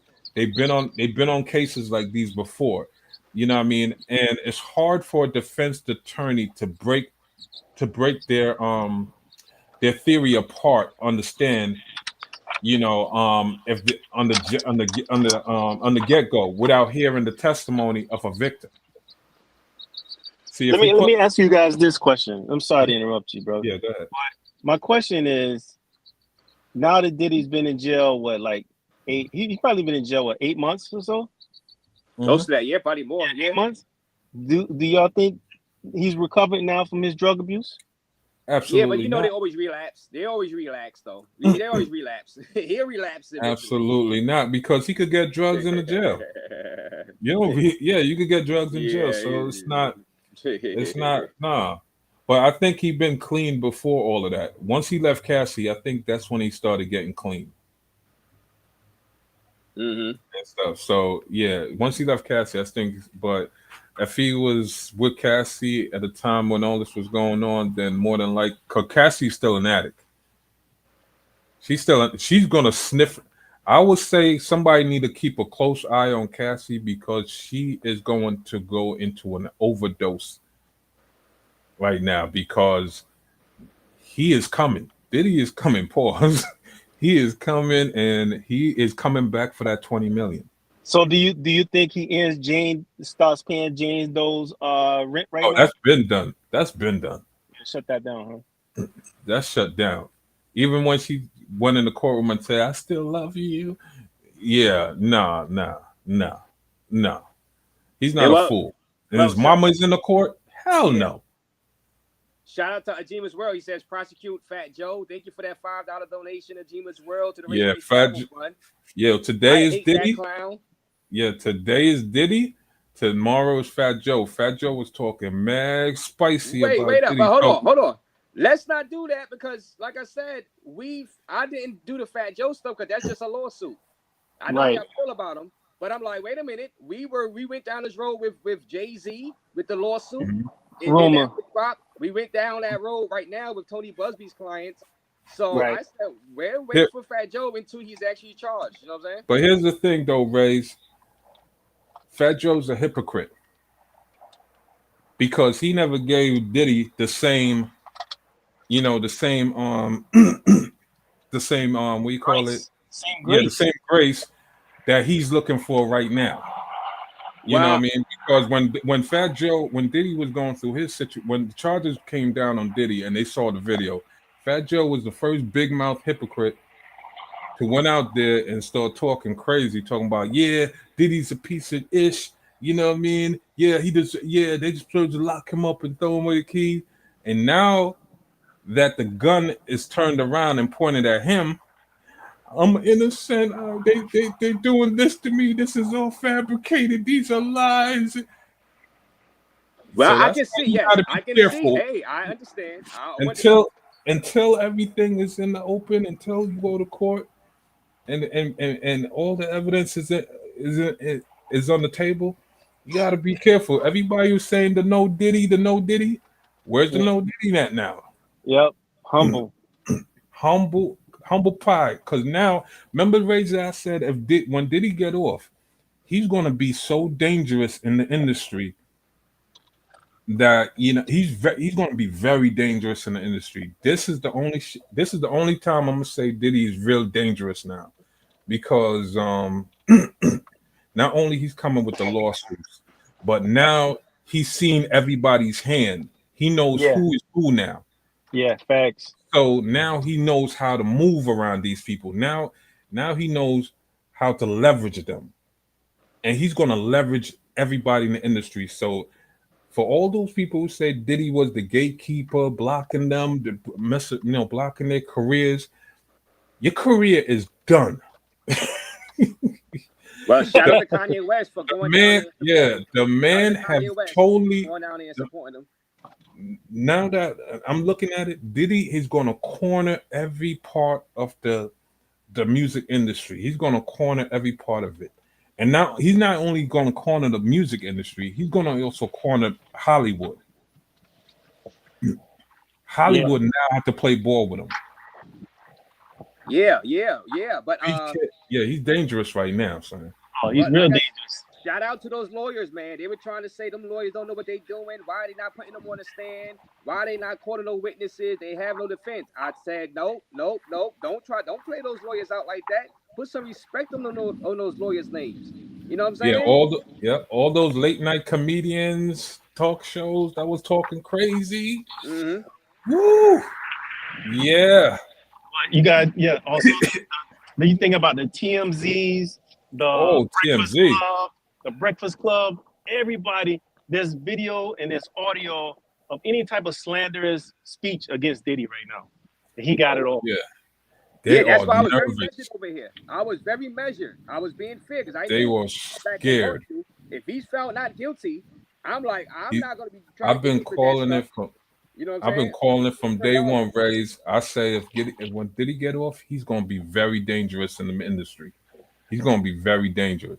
Now all these iHeartRadio, they are so afraid right now that I wouldn't be surprised if you turn on your radio right now and hear Diddy music, hearing the Bad Boy music being played right now.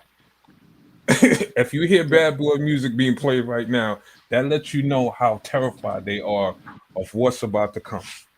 Yeah. And if I was the radio station, I would be playing his music right now to put some money in his pocket. Shout out to One Love. Shout out to you, One Love. These radio hosts and everything. One Love, yes. Yeah. These radio hosts, they are right now panicking. They are panicking for their jobs right now. They are really panicking for their jobs right now because they gambled and they lost. So they're panicking. The feds, man. Now this is going to go down as a win for the feds. Technically, with the percentage, they say 97% conviction rate. Technically, they got a conviction on prostitution. So the numbers are skewed with that, man, because this is a real loss. This is a loss for the feds. Oh yeah, this is a real loss. Mm-hmm. Yeah, because you lead. That's what the lawyer said is like you lead with your best. You coming out with your best, your home run, and their home run was the racketeering, and that they struck out. They definitely struck out, and they could have won. Honestly, I was watching the case, and I said, "Yo, they could have really won this shit if they'd have put the psychiatrist first. I would have leave Cassie for pretty much the last testimony." Because, you got to know how to play with the jury. You know what I'm saying? You got to know how to play with the jury. I'd have put all my expert witnesses up first. So that way, when you put on the victim, all the jury remember is the expert. So if the victim say something similar to what the expert said they will go through, it will make them more credible. Yeah. Because it's going to come off the backs of the expert. That's a good strategy. But at the time, you got a damn near woman about to give birth, and they trying to get her off the stand. Yes, true. Timing was everything. Yeah, they really they really messed up. If they'd have got her, I think if they'd have got the expert on first, I would have definitely I would go with the expert first. You know what I mean? I mean, and even if they want, like, all right, say that's the case, right? Say she's close to giving birth. Yeah. What I would still do is stretch it out anyway. Because if she's giving birth, that means they got to hold the case. You know what I mean? If the expert is in, because of medical condition, the prosecution could hold up the case because of that. And then by the time, give her time to recover. And while that's going on, Diddy is spending more money. The juries is starting to get more frustrated that this is going to take forever. But you already got the expert witness that speak about psychological abuse and mental abuse, drug abuse, and all that stuff. You already got the expert so that still ain't gonna leave the jury's head. So by the time you bring Cassie on the stand, somebody just gave birth, starting a life over again. She was a survivor. It makes it look like she's a survivor. And that really plays on the jury's thought process, because they're not going to attack somebody who just gave birth and after listening to the expert somebody that been through abuse, what they meant, what the psychology of them staying in an abusive relationship will look like and stuff like that. By the time, even if her story is shaky or deemed uncredible, like I said, it's coming off of the back of the expert. So that's what makes their story more credible or plausible. But to put the Yo, victim on first, it doesn't make them, and they're shaky as it is. Whatever the experts say, it just make it look like the expert is trying to manipulate the jury into believing, like like the expert listened to the like the expert listened to the victim and then just basing their expertise off of what they heard, instead of the expertise being what they know. They took away the expertise of what they took away what the expert knows by putting on the victim on first, because now it made it seem like they listened to her testimony. The expert listened to her testimony, and that's why they were able to come with the conclusion of why she went through what she went through. No, it yo, shouldn't be like that. you think Diddy has signed Kid Cudi as his new artist? Oh, Kid Cudi's good. Kid Cudi's good in the industry right now. He is good. Kid Cudi have a career in the industry. More than likely, if I was Kid Cudi right now, I'll start putting out some music. What I mean? This would be the best time to put out music. What I mean? I'll definitely, if Kid Cudi's manager is listening or producers listening, tell Kid Cudi to start putting out music right now. Do not wait.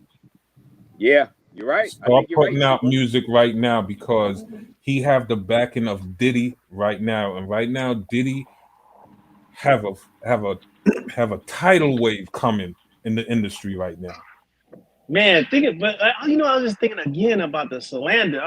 I'm thinking about Gene Deal and Chopper and like everybody I've been Oh, hearing with testimony and Fred and all of oh, these dudes. they're Like, all going down. bro, there's a lot of slander out there, man. Yeah, they're all going down, especially Gene Deal. Because here's my thing, right? What makes these people hypocrites? What made me say they were all liars to begin with? You have, like you said it earlier, Razor, but I'm gonna just make it more extend to it like that. Right.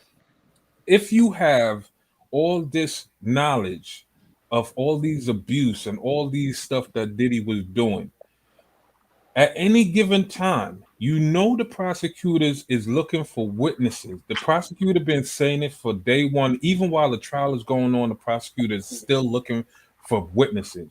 And Gene Dill and Chopper and all them who knows, yeah, Diddy was doing this, Diddy was foul. I saw Diddy did this, I saw Diddy did that. Why did none of y'all go down to the prosecutor or call the prosecutor and say, I would like to testify against this man?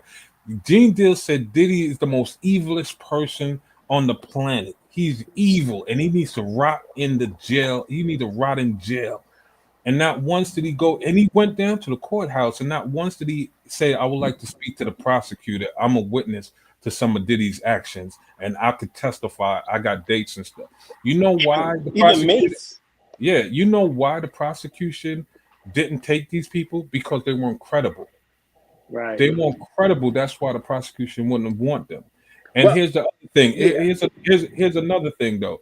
And if everybody's comment and if you ask these same people who's talking crazy about Diddy, why didn't you go down there and speak to the prosecutor? And they say, "Oh, nah, I ain't no snitch. I ain't gonna snitch. I don't want them. I ain't gonna help put them. I ain't gonna help them put them in jail. And then I ain't no snitch." Then what are you doing talking right now? Exactly. same You're form. right. You're right, Big Super. You're right.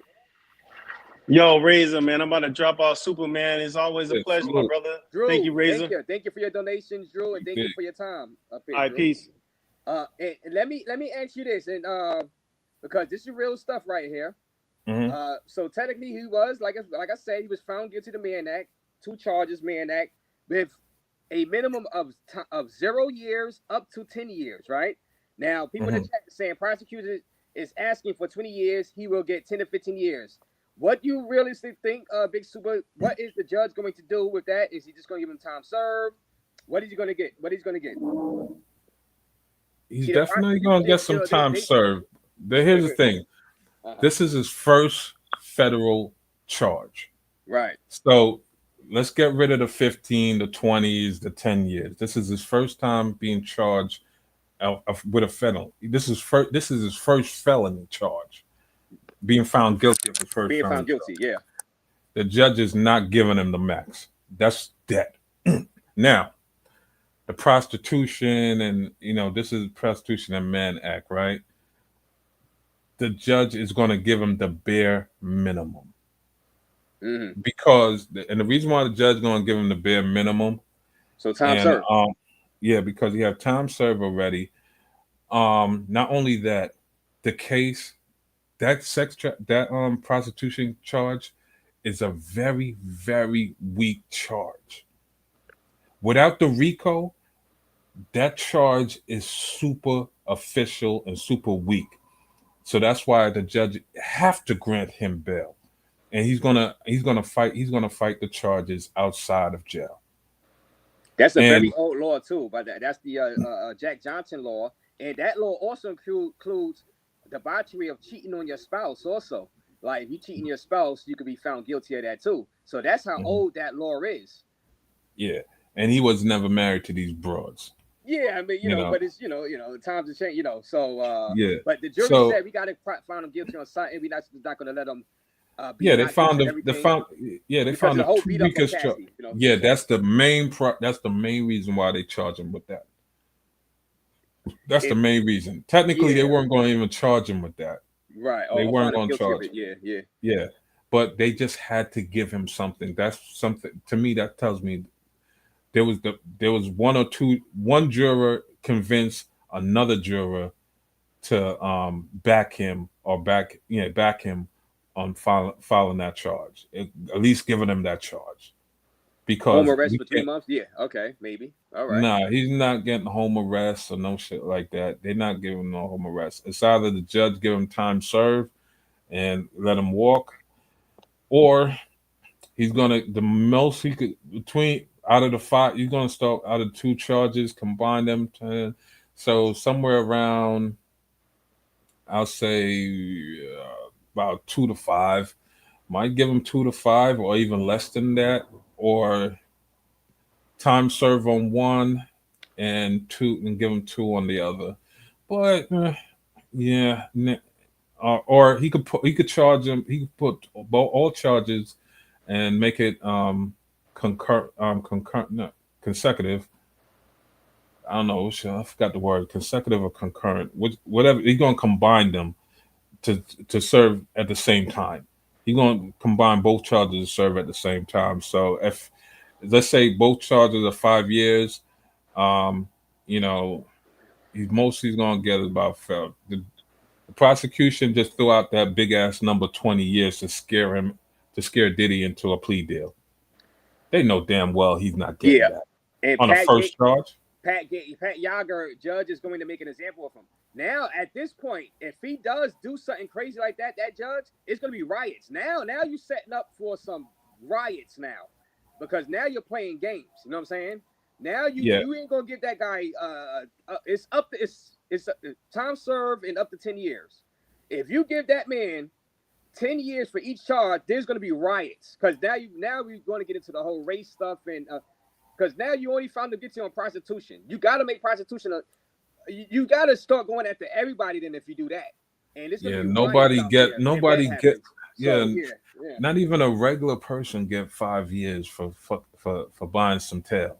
No. They normally get probation. Don't even. Yeah, because a lot of you passport bros in here. Concurrent, Yeah, concurrent, they running them that'll be concurrent. concurrent. Yeah, they're gonna run it concurrent. There's Just no call way it it's gonna. yeah. Yeah, they're gonna run it concurrent, but I'm more than likely this. 43 months, Timothy.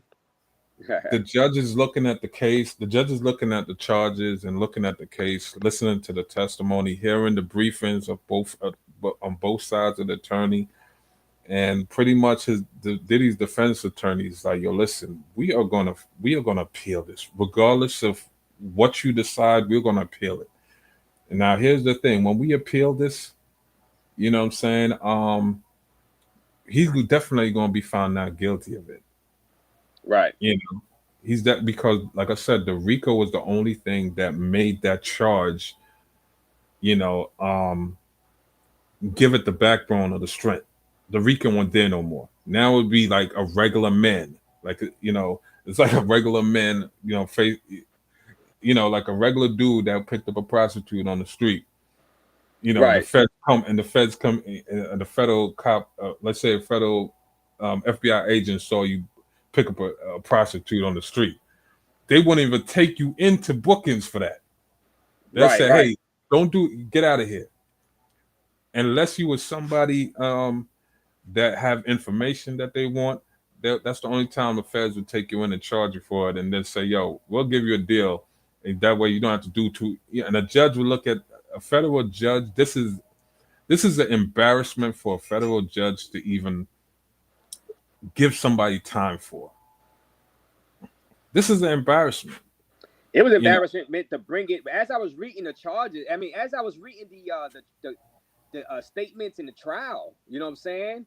I was like, what kind of case is this? Why are they bringing this to federal court? You know, that I was cringe reading the testimonies and y'all in their messages, text messages, all in their personal lifestyle.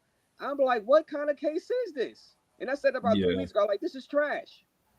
I like the feds be embarrassed just bringing the case forward, and that judge should have been through it out. But the judge should have been through it out. He was never going to do it, but he knew this was not a federal RICO racketeering case. Well, it did have the gray, like I said, it was gray area. It was a gray areas, a lot of gray areas in the case, and the fact that the grand jury decided to, proceed with the case, proceed with the charges, some federal judge ain't going to throw it out. You know what I mean? Even though they know it's a weak case and stuff, because remember the federal judges, they don't fully hear they don't fully hear the evidence. They just hear what the grand jury heard. You know what I mean? So if the grand jury bring it to the feds, then hey, proceed. Before you even reach a grand, because remember, it got to go through one judge. It goes to one judge in the grand jury, right? So the judge will talk to the grand jury and da. And before it goes to the grand jury, it goes to a federal judge. You know what I mean? They just need enough to convince a federal judge that, yeah, we want to bring it to the grand jury. Some federal judges say, "No, we're not bringing this to the grand jury. Your case don't meet the standards for racketeering." But because they had so much gray areas of the case, the judge didn't want to decide on it. They said, "Listen, let's give it to the people. If the people say take it to court, then that's what we're going to do." And the people did decide to take it to the court. They just heard enough of the testimonies to say, okay, you're always going to win in a grand jury when it comes to the prosecution. They just need the bare minimum when it comes to grand juries. Because unlike a criminal case, all 12 juries have to be anonymous. I mean, yeah. With a grand jury, they go by the percentage.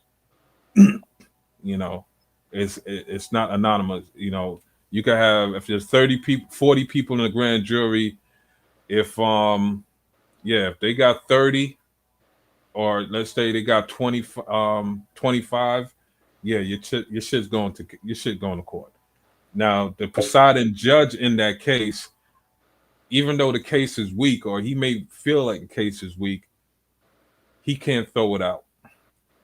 He can't throw it out until, unless say something in the trial comes up, or the defense could bring forth evidence that say, yo, this is why we need to throw this case out. Well, like I was, and he's listen. If he was to do 2 years, all right. I've been saying that, but they're not doing 10 years. They're not doing 20 years. There's gonna be some protests out there, and I'll be out there protesting if that happens. So, also, you know what? What came out of this also, Big Super? What? None of those male escorts or whatever testified that they actually had sex with Diddy. They said that's what I'm saying. It was with Cassie, and that Diddy just watched. So all of that, I think Diddy just that freakish fetish. He like to watch his girlfriends get down in bed with other men. He has a fetish, not necessarily him engaging in the sexual activities with the other men. Because So, even in the text message, even in the text message, when Cassie texts them or when Daphne texts them, they say, "Yo, I want to freak off." They said they want to freak off. Right. And they say, I'm gonna set something. I'm gonna set it all up. Just all you have to do is come through. And that's the only thing Diddy agree on is coming through to a freak off. He never agreed on paying anybody for any sexual acts. He never ordered or booked or paid anybody's flight to come out for a sexual act. And he never engaged. He never engaged.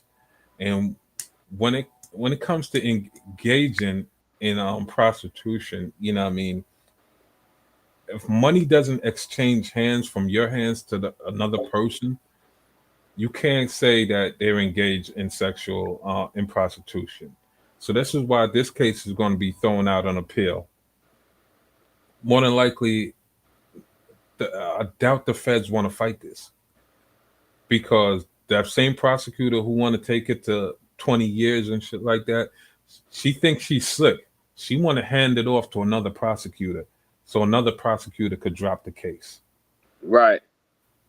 She thinks she's slick, but she's not going to wiggle out of this one. She don't want to drop the case. She knows she's supposed to drop the case. Life is good. Life is good. F around and find out. Life is good. F around and find out. They try to give that man, after being acquitted or those other things, F around and find out. They try to give him 20 years for prostitution, just dealing with prostitutes. F around and find out.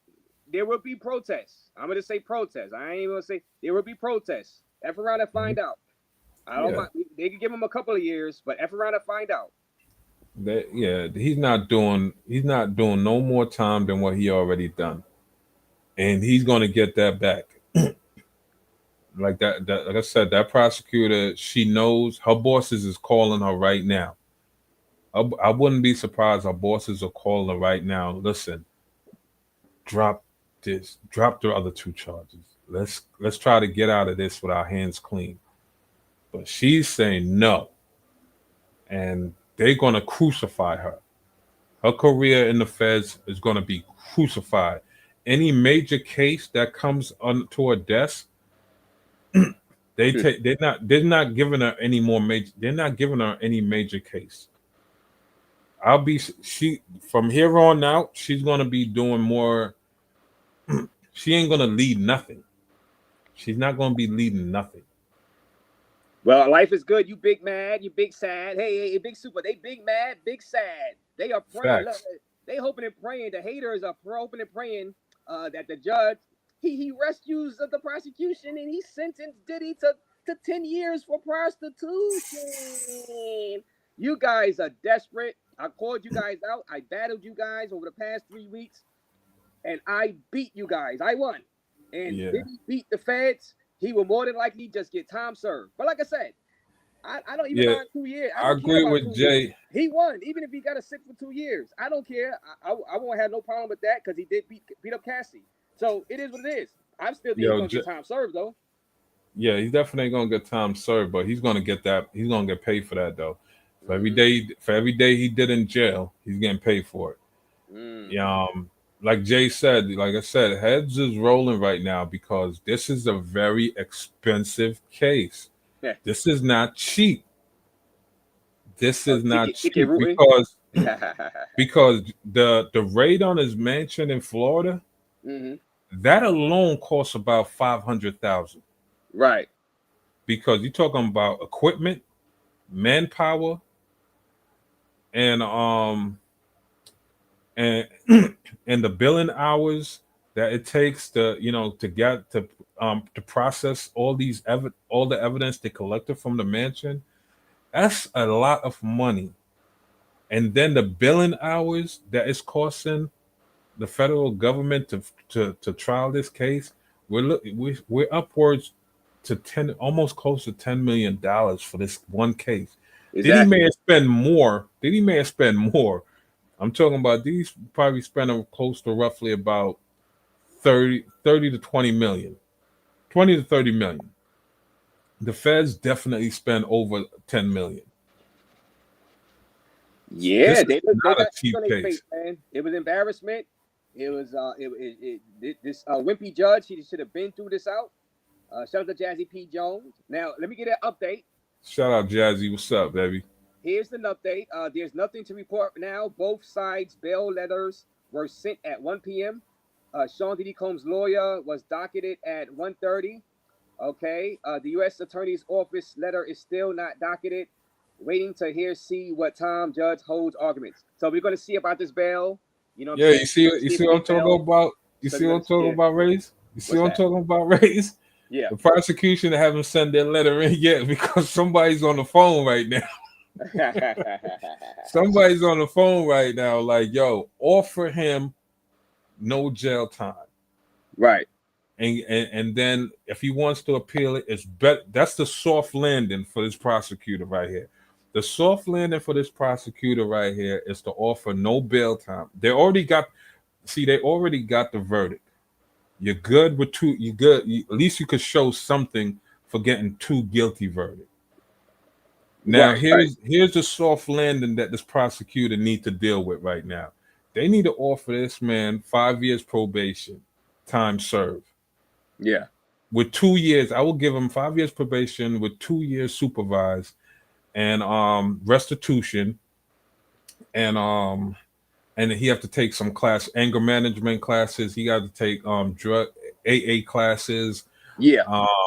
And mandatory counseling. Yes, and mandatory counseling. I'm for the anger management too. Yeah, because he's abusive to women. Definitely anger management. Definitely drug counseling and stuff like that. Yes, 100%.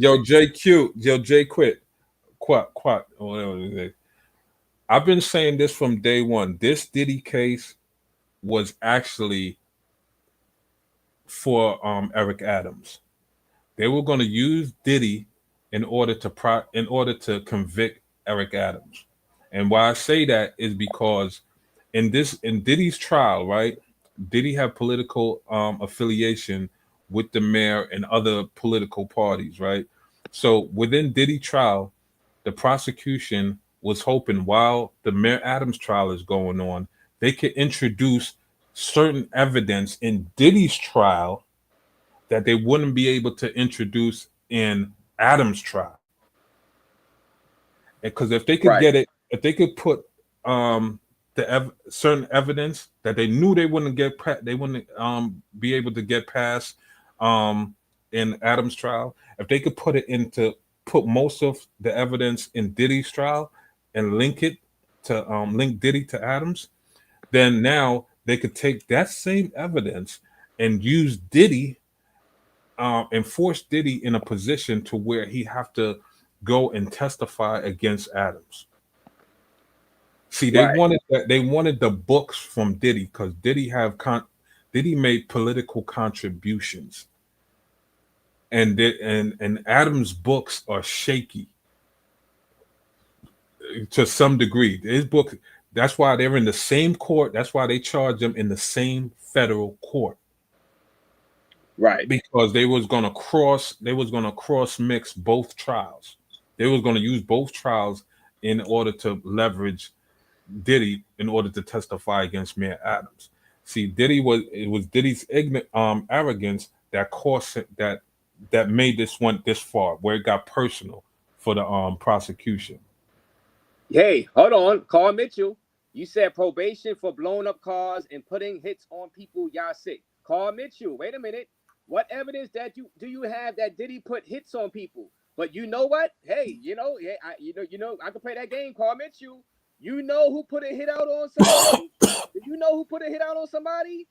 Your favorite victim, Cassie Ventura. Listen to this.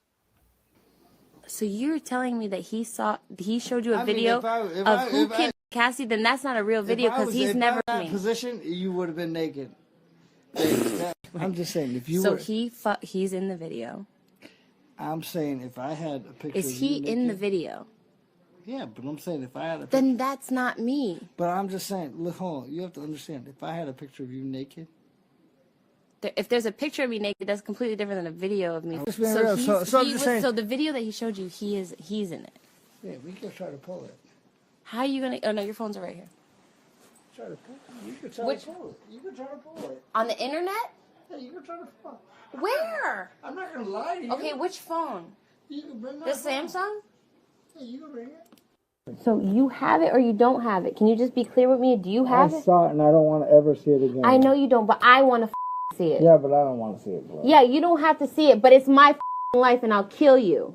Yeah, but I will kill you if you don't show me right now. I will kill you and I will hide you and I will cut you up and put you in the dirt right now. Pull it up. If you have it, pull that up. Because if not, I'm going to kill you and then he's going to kill you again. So just do it. Pull that up right now. Carl Mitchell, what you got to say? Putting hits out. Does that sound like a victim to you? That sounds like a gangster to me. That's not Diddy's voice. He said, "Well, we're putting hits out on people." Y'all sick. Wait a minute. The only person with evidence in that court about putting hits on people was Cassie. They got the recording.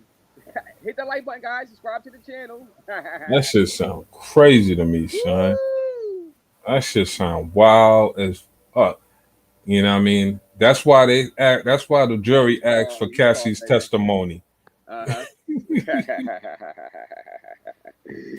See, Carl, at least I give you credit, Carl. Oh, I give you credit. Well, at least you admitted that, you know.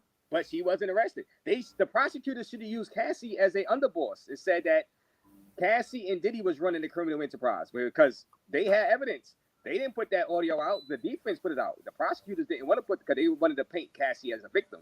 So, but if they really wanted to, they could have charged Cassie and Diddy for running a criminal enterprise. Say Diddy was John Gotti. Say Cassie was the underboss. Cassie was Sammy the Bull. And use this audio to get a conviction on both of them for RICO. They didn't want to go that route. They wanted to paint Cassie as a victim. So here we are. And we waiting to see if it's gonna be any bail.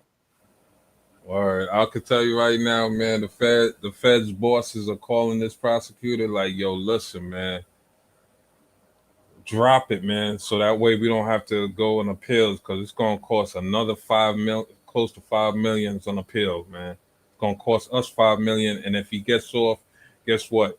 He could sue us. Right. He could sue us for every day he served in jail. You could bill the feds for every day you served in jail. So you could bill them $1 million for every day you served in jail for malicious prosecution. He could sue. It may take him a little while, but they will sue and they will settle. The feds will settle and cut him a check. Right. And I'm gonna read Cassie's statement because Cassie made a statement. You heard the statement, Big Super? No. After the Diddy verdict, I'm gonna read the statement. Because this broke down, and exactly they beating a dead horse, or the dead horse, says Kevin Rollins, getting off of all the stuff he did is great. They said people are outside the courthouse right now spraying baby oil. Yeah. Crazy. Yeah, I was gonna be out there, but like I said, I woke up kind of late, and then the verdict came down. I was like, well, I'm glad I didn't because I could be out here. I could be here right now, and then I'm gonna go out there a little bit later on and come live during the evening time to close out the Diddy coverage. for the channel. So, Cassie's lawyers issue statement following Sean Diddy Combs' verdict. Cassie Ventura, lawyer, right? All right. Matter of fact, all right. Let me go down. My fault. Moments after Cassandra Cassie Ventura, lawyer, released a statement to Variety. Ventura and Combs were involved in an on and off relationship for 11 years. All right. The entire criminal process started when our client Cassie Ventura had the courage to file her civil complaint in November 2023. oh, that's scared talk.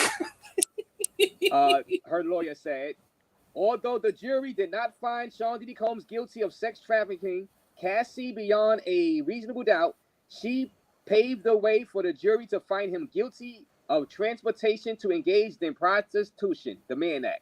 So she's taking credit for that, guys. She's taking credit for getting a guilty verdict for the prostitution, the Mann Act. The jury found Combs guilty of 2 counts of transportation to engage in prostitution in connection with Ventura and another ex-girlfriend, Jane, who testified under, the Jane, yeah. By coming forward with her experience, Cassie has left a indelible mark on both the entertainment industry and the fight for justice. We must repeat with no reservation that we believe and support our client, who showed exemplary courage throughout the trial.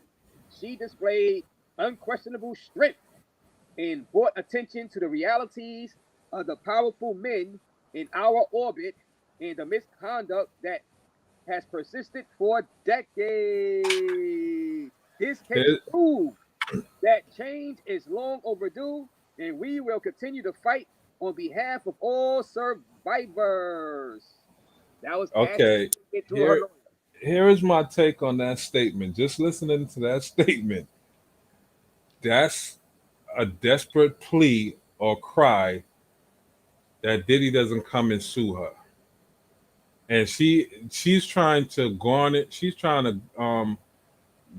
up some type of woman movement, like the Me Too movement again, which right now have been debunked and been discredited. And now she thinks she's gonna start up a whole new woman victim movement. Y'all done messed that up.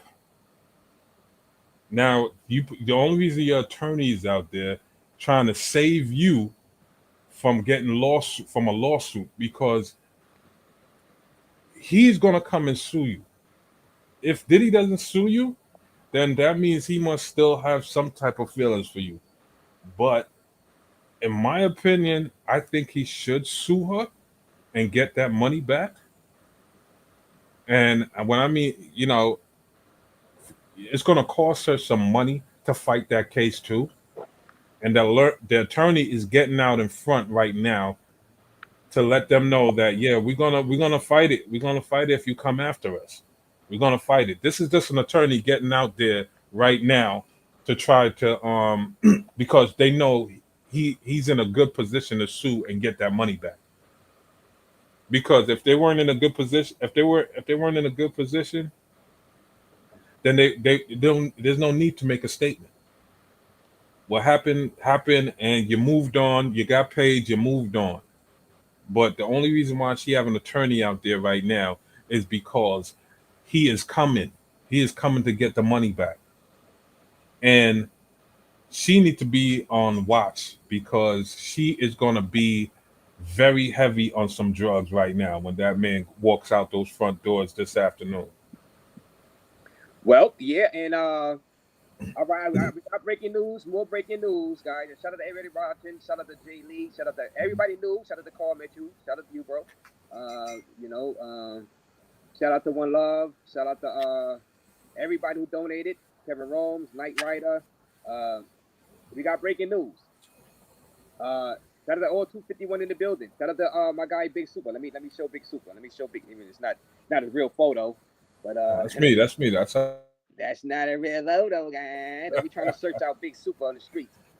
But let's see this update.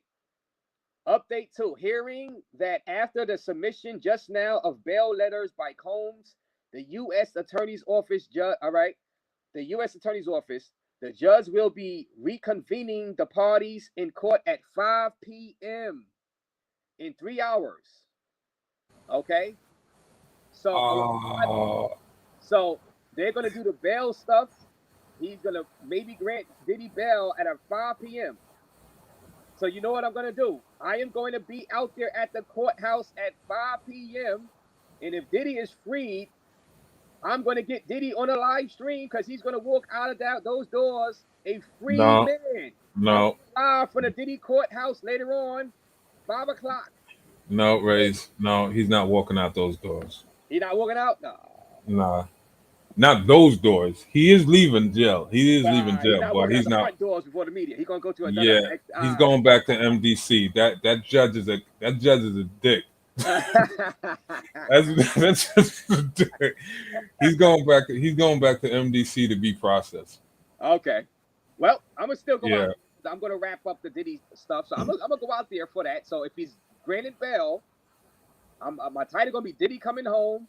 If he's granted bail, and I'm gonna be live out there for the news media, the YouTubers, Tisa Tells. I'm gonna get to look at Tisa Tells one last time, Attorney Simone one last time, and then that'll wrap up the Diddy coverage. So we'll see if he gets granted bail at around 5 o'clock. 5:30. Yeah, he's definitely getting bail. There's no ifs, ands, or buts about it. He's definitely getting bail. It's just that now the judge is being a real dick because he doesn't want Diddy to walk out the front door of the federal building. He doesn't want to make it look. He doesn't want to. He doesn't want to make it. He doesn't want to prejudice. He doesn't want to have prejudice to any potential juror to believe that he was let go free. Right. So what they're gonna do is he's gonna be granted bail, and obviously it's gonna take some time for his peoples to post the bail, or for his lawyers to post the bail. Then it's gonna take time to process the bail and stuff like that. See, if the judge would have got all the arguments and read them today, the bail hearing today, and wrapped up at 1 o'clock, he would have walked out those front doors of the federal building. But because now he want to push it all the way to 5, courthouse closed, and then the bus, the bus call for court, right now they're going to hold up the bus for everybody for court. So they're going to hold up the bus. They're going to bring him back to MDC, which I feel like they shouldn't do that because it's a high risk. It's a high risk. And when I'm saying high risk, that he could go back into the housing area, and mind you, all these guys in that housing area know that he got off. So right. A few things could happen. Somebody could hit him. Somebody could cut him. If he get cuts, a lot of lawsuits is coming. Yes. A lot of lawsuits coming. But normally around the 5 o'clock, they should have him process because lock-in time for the feds, I believe, is around 9 o'clock. So they're going to try to have him in a bullpen area inside MDC jail. They're going to have him sitting there for all the way to 9 o'clock to lock in. They're probably going to send a guard up to his cell to get all his property. Right. They're not going to allow. I don't think they're going to allow him to go back to his cell to get his property. To be safe, so that way they can be safe. They're not going to allow him to go back to. They're going to hold him in a bullpen for hours. I'm talking about close to 6 hours. Diddy might be released from MDC around 10 o'clock or 11, around 10 o'clock, latest 11. So he'll be coming out the gates around that time, because they're going to act funny. They're going to play funny with the bail and stuff like that to process the bail. It's going to take a while. Got you. But somebody Diddy. Go ahead. Shout out to Atkins C. Shout out to Francisco Carrasco. Shout out to 313 Nate. His kids' family just walked out the courthouse. Okay. And shout Yeah, out they to getting Cassie. ready to go pay the bill. Okay. They're gonna get that money to pay the bill, right? All right. He could No, get they it. already have the money, but they're just the lawyers. They probably went with one of the lawyers that's going to Hmm. handle the process of paying the bill, Right. and they probably going to be down by MDC. They're going to go down to MDC in Brooklyn and wait and camp out there until it's time until they let him out the let him out until they let him out the Sally Port. He's coming out the Sally Port. Oh, okay. And yes, Adrian Kennedy. Yes, you're right. We're gonna. I don't know when they're gonna do the sentencing, but they're gonna do the bail at 5 o'clock. The bail hearing at 5 o'clock. The sentencing, I don't know when the judge is gonna pull the trigger on that. So, but Now I he's going think to hold off sentence. He's going to hold off sentence until they appeal. He's okay, not going to give him a sentence. Because if he's okay, going to hear the okay, bail hearing, you know, for an appeal, right. if he already grant the appeal, start the appeal process, then more than likely, he's going to hold off sentence because he doesn't want to do it. He's going to leave that. He's probably going to try to leave that to another judge. Right. What up, Backpack Val? We ain't Salute, backpack. going nowhere. You know the Loaded Storm they gotta play all day? I'm Mm-mm. coming home. I'm coming home. Tell the world I'm coming home. You know, they gotta play that song. That was Diddy's song right there. But shout out to Backpack Val. And y'all listen, y'all getting some real good lives from Raze right now. You got a good panel breaking down the laws yes, I know a little something about the law here, you Yeah, know what I you mean? was very knowledgeable. But like I said, the prosecution could have easily would have had a better chance of winning this case. I mean, getting all guilty verdicts if they'd have put the expert on first. If they'd Mm. have put all the expert on first, trust me, a lot of y'all would have made more sense from what these so-called victims are claiming. It would have pieced together a really a better case than what they had. Their witness lineup was out of place. I don't know how they didn't see this. Their witness lineup was all out of place. They were banking on the social media and all the rumors. They was banking on all the rumors. They was banking on the public opinion to convict them, which is terrible. As a federal prosecutor, that is a terrible way to prosecute a case. Mm-hmm. Using public opinion to try to prosecute a case. That's something. That's something lowercase. That's something local prosecutors do, man. State prosecutors do that shit. As a federal prosecutor, you do not you do not call on the public to prosecute a client. That's when I know when the feds have a weak case, when they try to prosecute you through the public using media outlets to prosecute you. That's when you know they have a weak case. The case is not strong enough, so they try to um they try to what's the word they try to taint potential jurors by using media to prosecute the case. So Yeah, they were trying. Then they tried to Tony Busby released those lawsuits just as they went into deliberations, you know what I'm saying? Trying to influence the jury, you know what I mean? yeah, Um, he did. Come on. 313 Nate salute. Carl Mitchell says, "Hey Razor, he shouldn't pay the bail until he hears his sentence. What his sentence would be. A waste of money," says Carl Mitchell. Now pay that bill. Pay the bill. He's gonna pay that bill because every single dime he spends right now, he's gonna be in a position to get all that shit back. So technically, Diddy ain't gonna pay for this case because the amount of lawsuits he's gonna throw out, the amount of lawsuits. If I was in his position, I'll be throwing out there will pretty much pay for this whole entire case.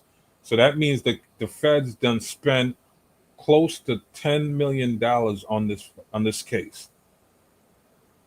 Shit. And if they go to Yeah. yeah, But super, shouldn't bail only be like $10,000 to $20,000? Why they say bail 1 million to 2 million like he was on trial for killing somebody? Because of the amount That's of money he wild, has. bro. Because of the amount of money he has. That's wild. That's wild, man. It's like, well, because anybody else, if you get charged with prostitution, are they really gonna set a normal person's bail for $1 million for that? Yeah. Prostitution. He was convicted of prostitution. So are we It's doing because this? of his status. It's because of his Wow. status, and That's they straight go up. by his bank account. Who's extorting who? But So yeah. yeah, he's looking at somewhere roughly around $1 million to $2 million. Wow. The lowest I could say around 500,000. You know what I mean? Because this is a Yeah. This Okay. is a feds. This is not like this is not a state charge. This is the feds. The feds want the biggest bucks because they're gonna be spending the biggest bucks to fight you. So yeah, they want the biggest bucks. But I really doubt that the sentencing, they're gonna sentence him today. I think this judge want to pass it off to somebody else. Mm. That would be the best bet for this judge to do in this case. I wouldn't render any sentence right now until until after his appeal. I'll pass this shit down to somebody else because I'm not going to charge this man for buying some tail. Exactly. You know, I'm not going to put a number on how much years he's supposed to do in prison, and I'm not going to be the one saying, "Okay, you free. You're not going to do any jail time." I'm not going to be in that position. Let the appeals judge handle that, because the appeal judge is more equipped to handle something like that on a lesser charge like that. Because if the appeal judge let him off with probation, that appeal judge is cool. That's fine. If the appeal judge give him a few years, that's also fine. Right. But as a trial judge with the main chart with some of the biggest main charges dropped or found not guilty, I'm not going to put myself in that position, because especially if you're looking to advance your career, this ain't going to do it. Right. This is not going to do it if you're thinking about becoming a Supreme Court judge, or one of those Supreme Court judges. This is not going to do it. This ain't it. I'm kicking that ball down the road. We'll run concurrent, says Ace. Ace, no more than 5 years. I'm predicting time served. Time served. I'm looking at time served and probation. Because the judge can grant probation in this case. Yeah. Doesn't necessarily have. I think I'll still go through the federal court, the federal judge guidelines right. on that. But I believe for a charge like this, he can grant probation with time served. I think they could do that. But like I said, as a trial judge, I am not rendering any verdicts. Right. I'm kicking that can down the road to the appeal court. Let them do that shit. Okay. Because if a trial judge garner sentence, then what happens is if he wins his appeal, that's a black eye on your record. Well, Washington Lewis says the appeals judge is not going to do the initial sentencing. The trial judge is going to have to do that. Washington Lewis says. So some disagreements right now with you and. No, I mean, yeah, he's right. He's right. But what I'm saying, he's not gonna. Like I said, I'll kick the can down the road to the appeals judge. If the appeals judge find that, if he wins the appeal, then that's fine.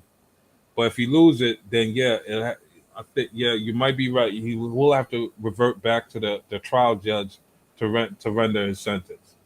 But I will not display the sentence now until after the appeal. I'm kicking this shit down the road. Why wouldn't the judge just say, "All right, time served, let's go home"? Because it's like, yo, the biggest thing. Come on, we all know what the feds wanted. They wanted the RICO. It costs too much money. They wanted the sex trafficking. They wanted 15 years of life in prison. They didn't get it. Let's end this charade now. Give them time served. And like you said, do the fines, whatever, the probation, the What else? What I said? The drug stuff. You got to do the drugs. Yeah. You got to do The thing with the that anger Raze, management. You know. yeah, the thing with that Raze is, like I said, is the course of this trial. The judge have to look in the course of the trial, look at the charges, look what the he got 3 out of 5 charges dropped, Right. and these are the major ones. This is a lesser charge. So everybody's going to try to dot their T's and dot their I's, and this is and at this stage of the trial with a verdict like this, now is everybody cover their own ass. Everybody's covering ass right now because the hammer is CYE. about to come down. The hammer is coming down, son. The hammer is coming down. The prosecutor really have to justify $10 million case here. They really have to justify this. They really have to justify this, and this is going to be a very hard thing to justify. So everybody's looking to kick the can down the road and try to. This is hot potatoes right now. Who want this? Right. I'm not touching it.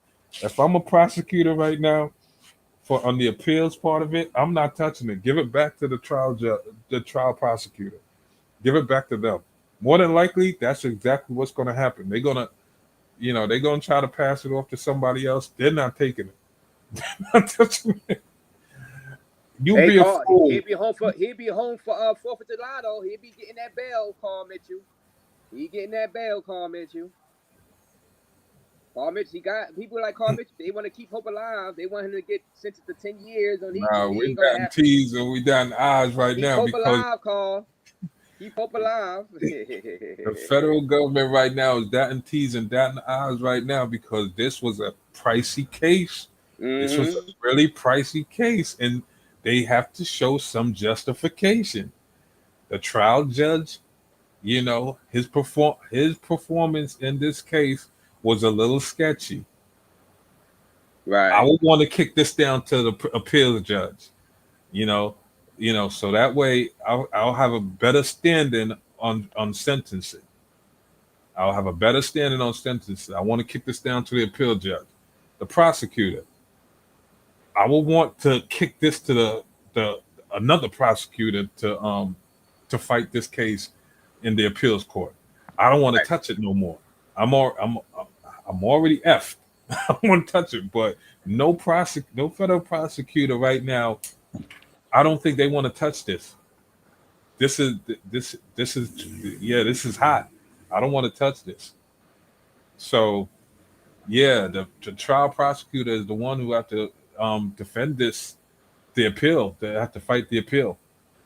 If I was her, like I said, I would go for the soft landing.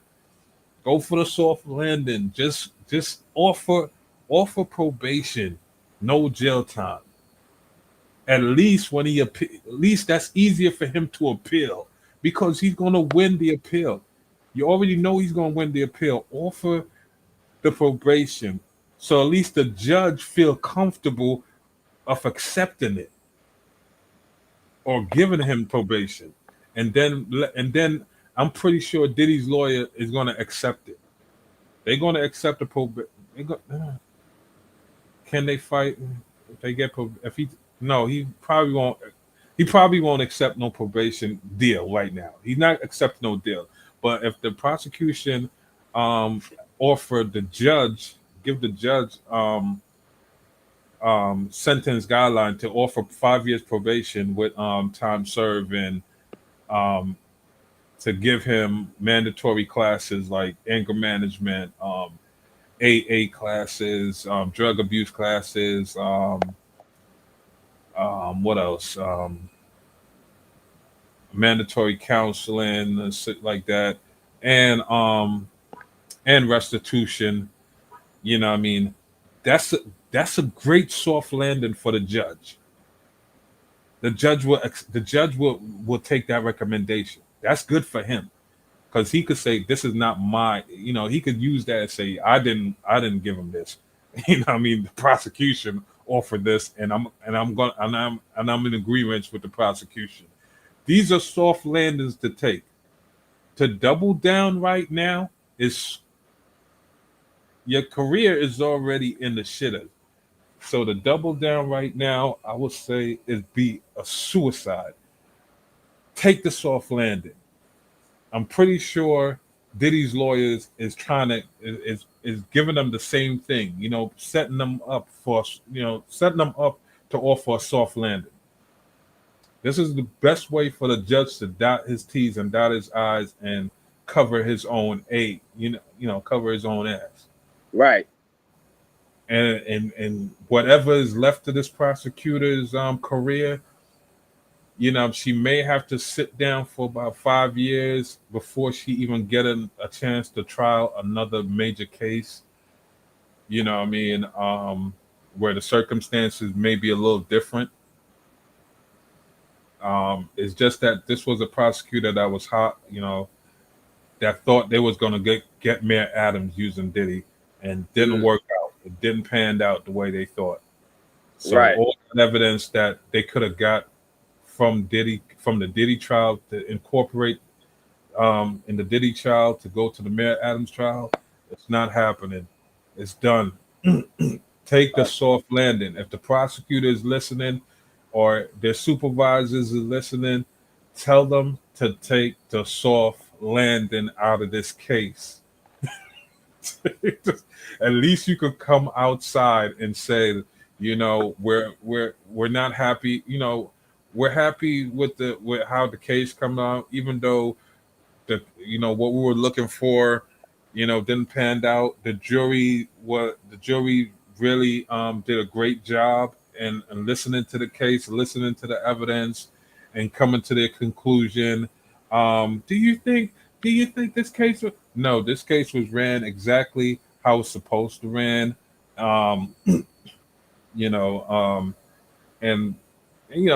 Just take the soft landing.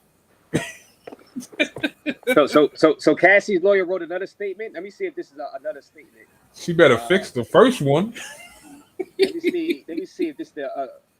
All right. Let me see. No, I mean that's the same one. I'm gonna look for the new one. New one. They said they wrote a new one. Yeah, that's what MK said. Oh, okay. Because that first one, Uh-huh. she need to change that. That's why Cassie's lawyer was in the courtroom, man. They wanted to see how this was going to go. If Cassie's going to keep the $20 million that she got, plus the hotel. Right. The hotel ain't paying it. The hotel is not paying her the $10 million. They may agree on the case, but nope, not anymore. That's why they didn't give her the money yet. That's why she said they didn't give her the money yet in court, because they wanted to see how this case was going to pan out. She is not getting that money. No, call Mitchell. I believe he's going to get time served. I think he's going to get bail at 5 o'clock. I'm going to be out there. Hey, it is what it is. Call Mitchell. And the thing is, I've been saying, look at the thing. I've been predicting this whole thing. Call Mitchell. So I predict, I'm going to continue with my predictions. I predict he's going to get the bail today, and then eventually down the line, he's going to be sentenced to time served. And then he got to take anger management, drug NA, go to NA, and that's it. I think he's gonna. Me personally, I think he's gonna win the appeal easily. He's gonna win the appeal process. Okay, the appeal. Okay. Yeah, he's gonna win the appeal process. I don't think he's, if he loses the appeal process, they may give him a year. They may give him a year with time. They may give him 2 years with time served. So he's probably gonna do a year. And then, like I said, it doesn't make sense to give him a year for prostitution. You're right. They might give him on probation. They might hit him with probation and stuff like that. Yeah. And they might hit him with a hefty fine. So they're gonna do that. But more than likely, like I said, Diddy's chances of winning his appeal is about 95%. He got a strong 95%. Just like I said, Diddy had a 90% chance of winning this case. I said he had a 90% chance and a 10% chance of them offering him. You called it, bro. You called it before I called it. You called it weeks ago when you was in it. You called it. So I got to give you credit, Big Super. Mhm. Now, let me read this. Yeah, I don't see him getting any time, says Jesse Shorts. He's been there a year already, and who in history has gotten 10 years in prison for prostitution? Probation is likely.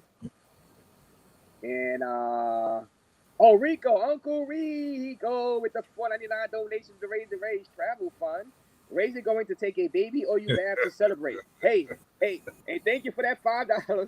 I'm gonna go Oh to the man, courthouse. I heard they are. Who said they were throwing baby oil around at the yeah, courthouse? me. They throwing baby all out there. You serious? Yeah, Oh I just checked. man. I just checked Citizen Alert. They said And I'm people are about to tossing baby oil in the air. and I'm gonna be out there for the bell hearing at 5 o'clock. So I'm gonna get hit with the baby yo-yo. Uncle Rico, you're right, actually. Well, I ain't listen. I'm going to get me some roast duck and some beer. Yeah, and they're gonna hit you some baby yo-yo. God damn it! But Yeah. hey, I think Oh, justice was served. I think they yeah. came with the proper verdict. I wouldn't even found them guilty in the Mann Act. Yeah. So I yeah, agree with I agree with me business. I agree with me business. Don't you know how easy it is to convict on rack? It is very easy to convict on racketeering. It's just that this prosecutor right here, this trial wasn't really for racketeering. Like I said, this was a political this was political and personal in nature. This trial was supposed to lead into Mayor Adams' case.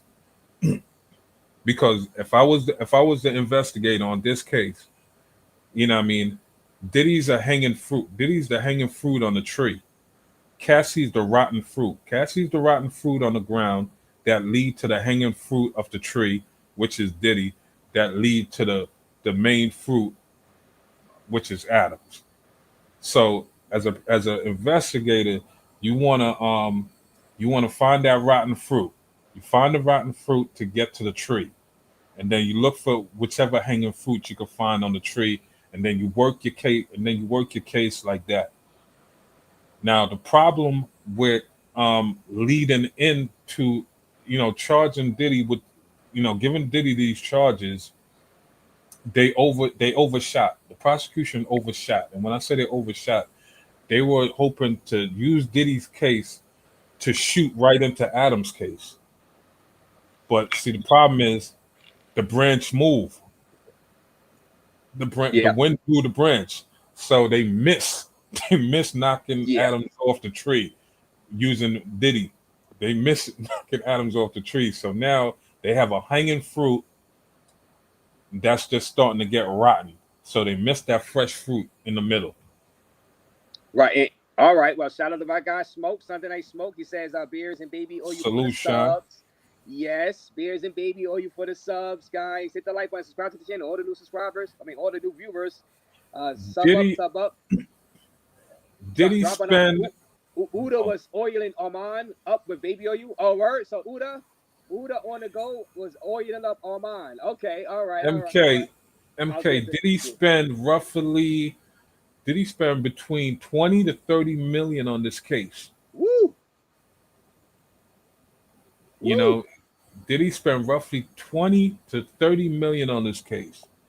The Fed spend close to, I say, 10 to 15 million dollars on this case. Like I said, for the raid on Diddy's house alone is 500,000. Easy. And that's the low number. That's a low number. Just the raid alone on Diddy's house in Florida, that was over 500,000.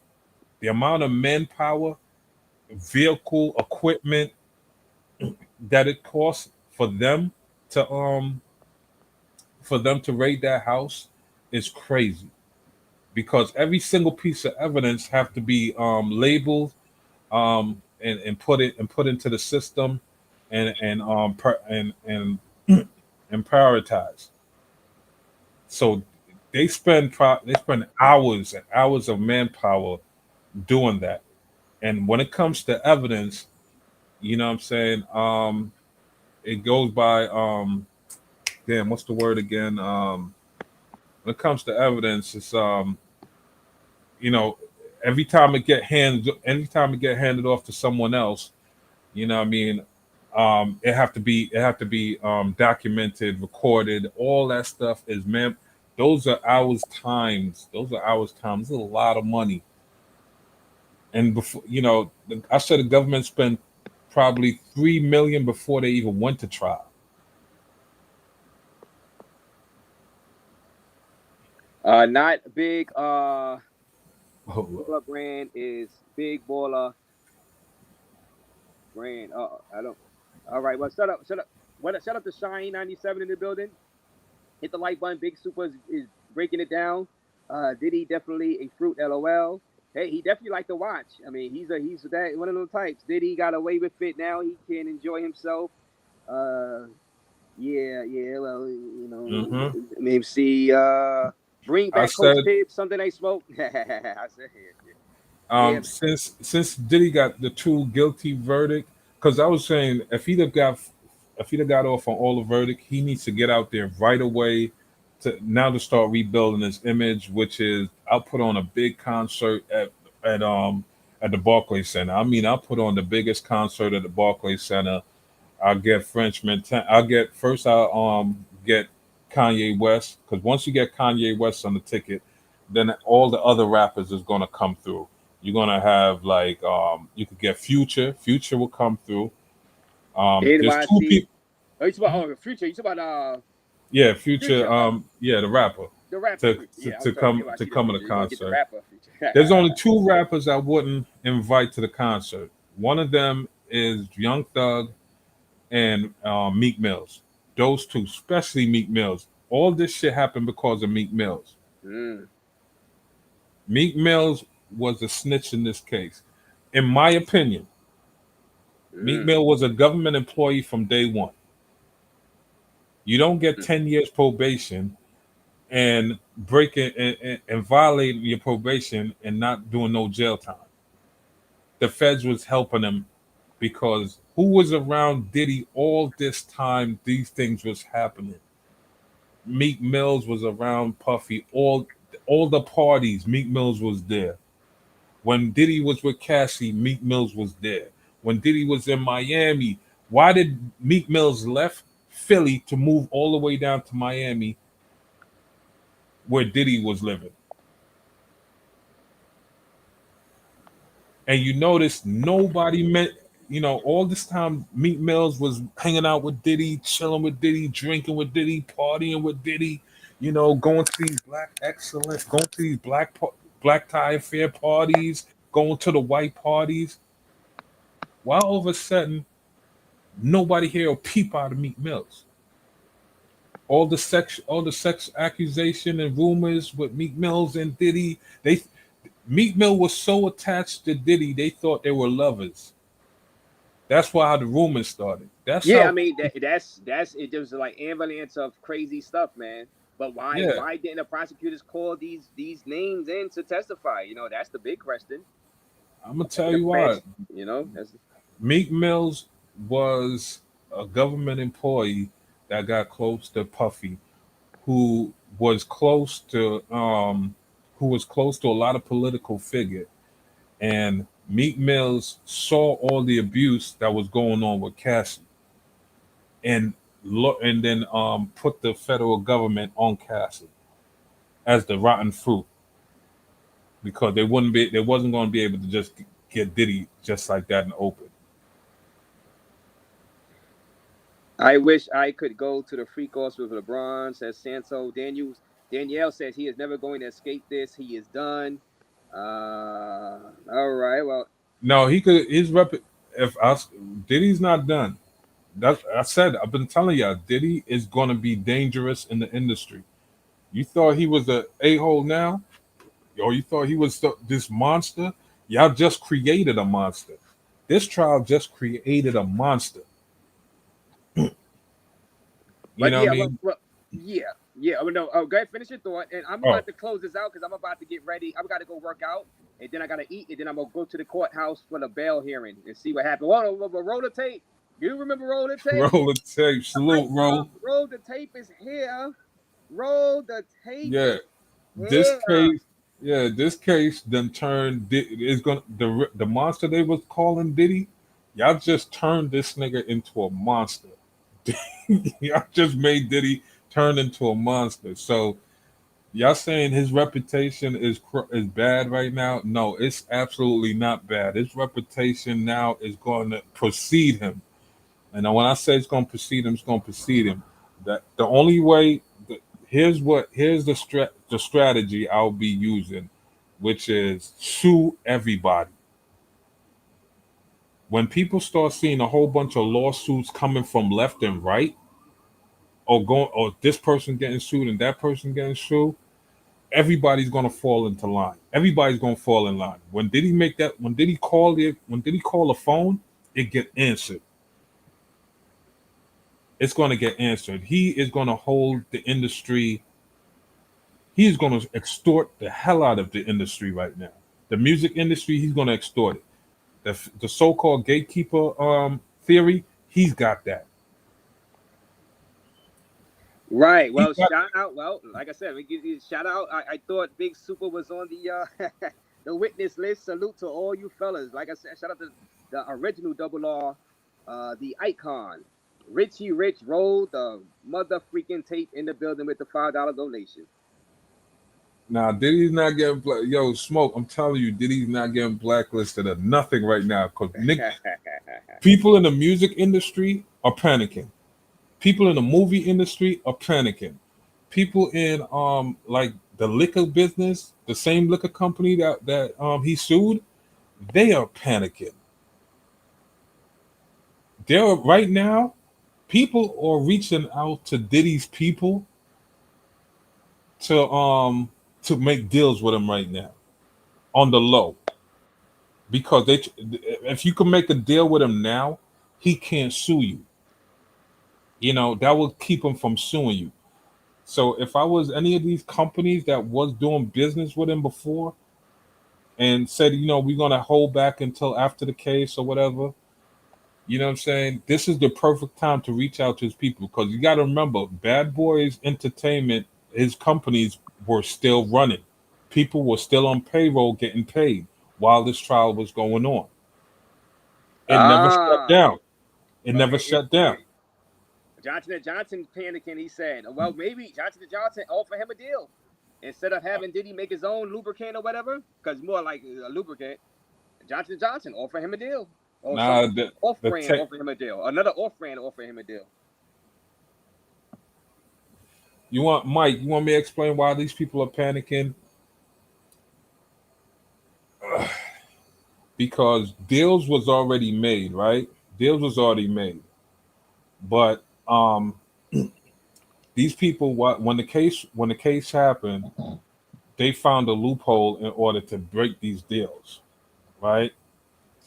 And even though he got charged with 2 charges, he's gonna Windows appeal easily. And when he Windows appeal, he could come back and sue because he's gonna have to sue the federal government for malicious prosecution, which will which until his case is final and he's in jail and till his case is finalized and he lost his first appeal. No, these people are panicking. So when I say panicking, they're like, yo, all the no Diddy's, all the joke, all the everything you said on social media. No, you can't erase it. You can't erase it.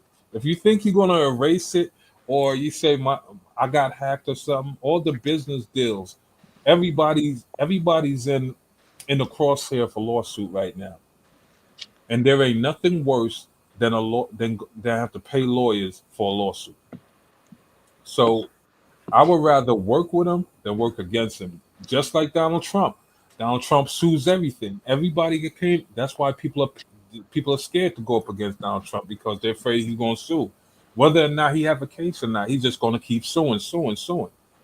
And even if his lawyers lose, he ain't paying his lawyers either because he could say, "Yo, man, my lawyers misrepresented me. I ain't paying them. I don't feel it's right to pay them." You Right. You can't Well, sue the federal government. Plenty of people have sued the federal government. Well, What like make I, yeah, this is great commentary from Big Super. Hit that like button, subscribe to the channel. yeah, Everybody, if you believe the federal government can be sued, you know, you need to look at that again. You can sue the federal government. Plenty of people have sued the federal government. So don't think you can't sue. I think Rick Ross, the drug dealer, he's suing the federal government as we speak right now. He got a lawsuit against the federal government. So yeah, that right there is wrong. You can't sue the federal government for monetary funds too, because remember, this man's business was was destroyed. His image, his credibility, all that stuff was destroyed by the federal government on a weak case to begin with. right? So that's why I'm telling the prosecutor, take the soft landing. I would take the soft landing. You still could rebuild your career after 5 years. You go in hiding for 5 years, they're gonna put you on the desk. You're gonna be a supporting. You're gonna be doing paperwork for 5 years on cases. You're gonna be doing the paperwork. Your bosses is calling you right now to take the soft landing Right, because and nobody can save you. Your father can't save you. well, Remember? Oh, yeah. sorry. Go ahead. Remember? Finish that comment. Yeah, remember the lead prosecutor on this case is the daughter of the former FBI director, James Comey. He will not be able to save her. Take the Right, soft landing. right. Bipolar Talk TV. There's a bail hearing at 5 o'clock. I'm going to be down there at the courthouse for that. If he gets bail, well, I'm gonna be live anyway. If he gets bail or not, I'm going to come live from the courthouse. We'll see if he's going to get bail tonight. Bipolar Talk TV. Shout out to you. Shout out to everybody who donated. Well, Big Super, great job, Big Super. Yeah, no doubt, man. Give your final remarks. I'm about to break out of here. I'm gonna go work out and eat, Yeah. then I'm gonna head down to the court. Yeah, so like I was saying, man, like when it comes to the trial, it's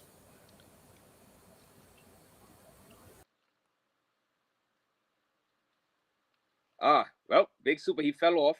He dropped off. But well, everybody hit that like button. In closing, I predicted it late last night, midnight. That was my prediction. 42,000 views right there. Not guilty. I predicted RICO and sex trafficking, but guilty on the Mann Act. You see it in the title.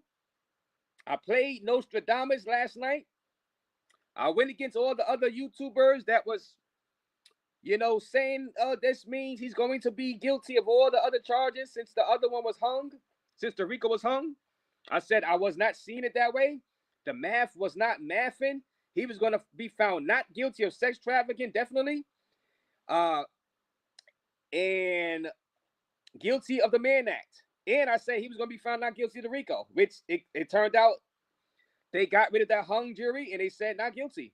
They did not want to expose him to 10 years to life in prison with the RICO. They didn't want to expose him to 15 years to life with the sex trafficking. They said, and I said this last night, they're gonna find him guilty of the Mann Act, which carries 0 years to up to 10 years in life. I mean, 10 years in prison, not in life, but 10 years in prison. And they're gonna leave it up to the judge.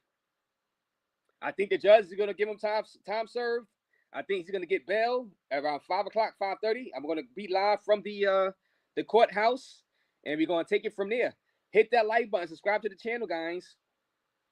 Hit that like button, subscribe to the channel. GD Knight says you should put on a free Diddy shirt and yell, "Take that, take that." I need my 20. Yeah, I might as well put on a free Diddy shirt. I deserve my $20 from Diddy. They paying people to wear the shirt, right? They was the rumor. I just wanted justice, and I just didn't want to set bad precedents. Obviously, the jury didn't either. And we're gonna be live later on from the courthouse, and we're gonna see if Diddy gets bail. Remember, the bail hearing is at 5 o'clock. So Diddy's gonna be in the courtroom 5 o'clock. The prosecution gonna be in there 5 o'clock, and the defense team, the brilliant defense team, to put some respect on Brian Steele, Westmoreland, and Mark Agnifilio's name.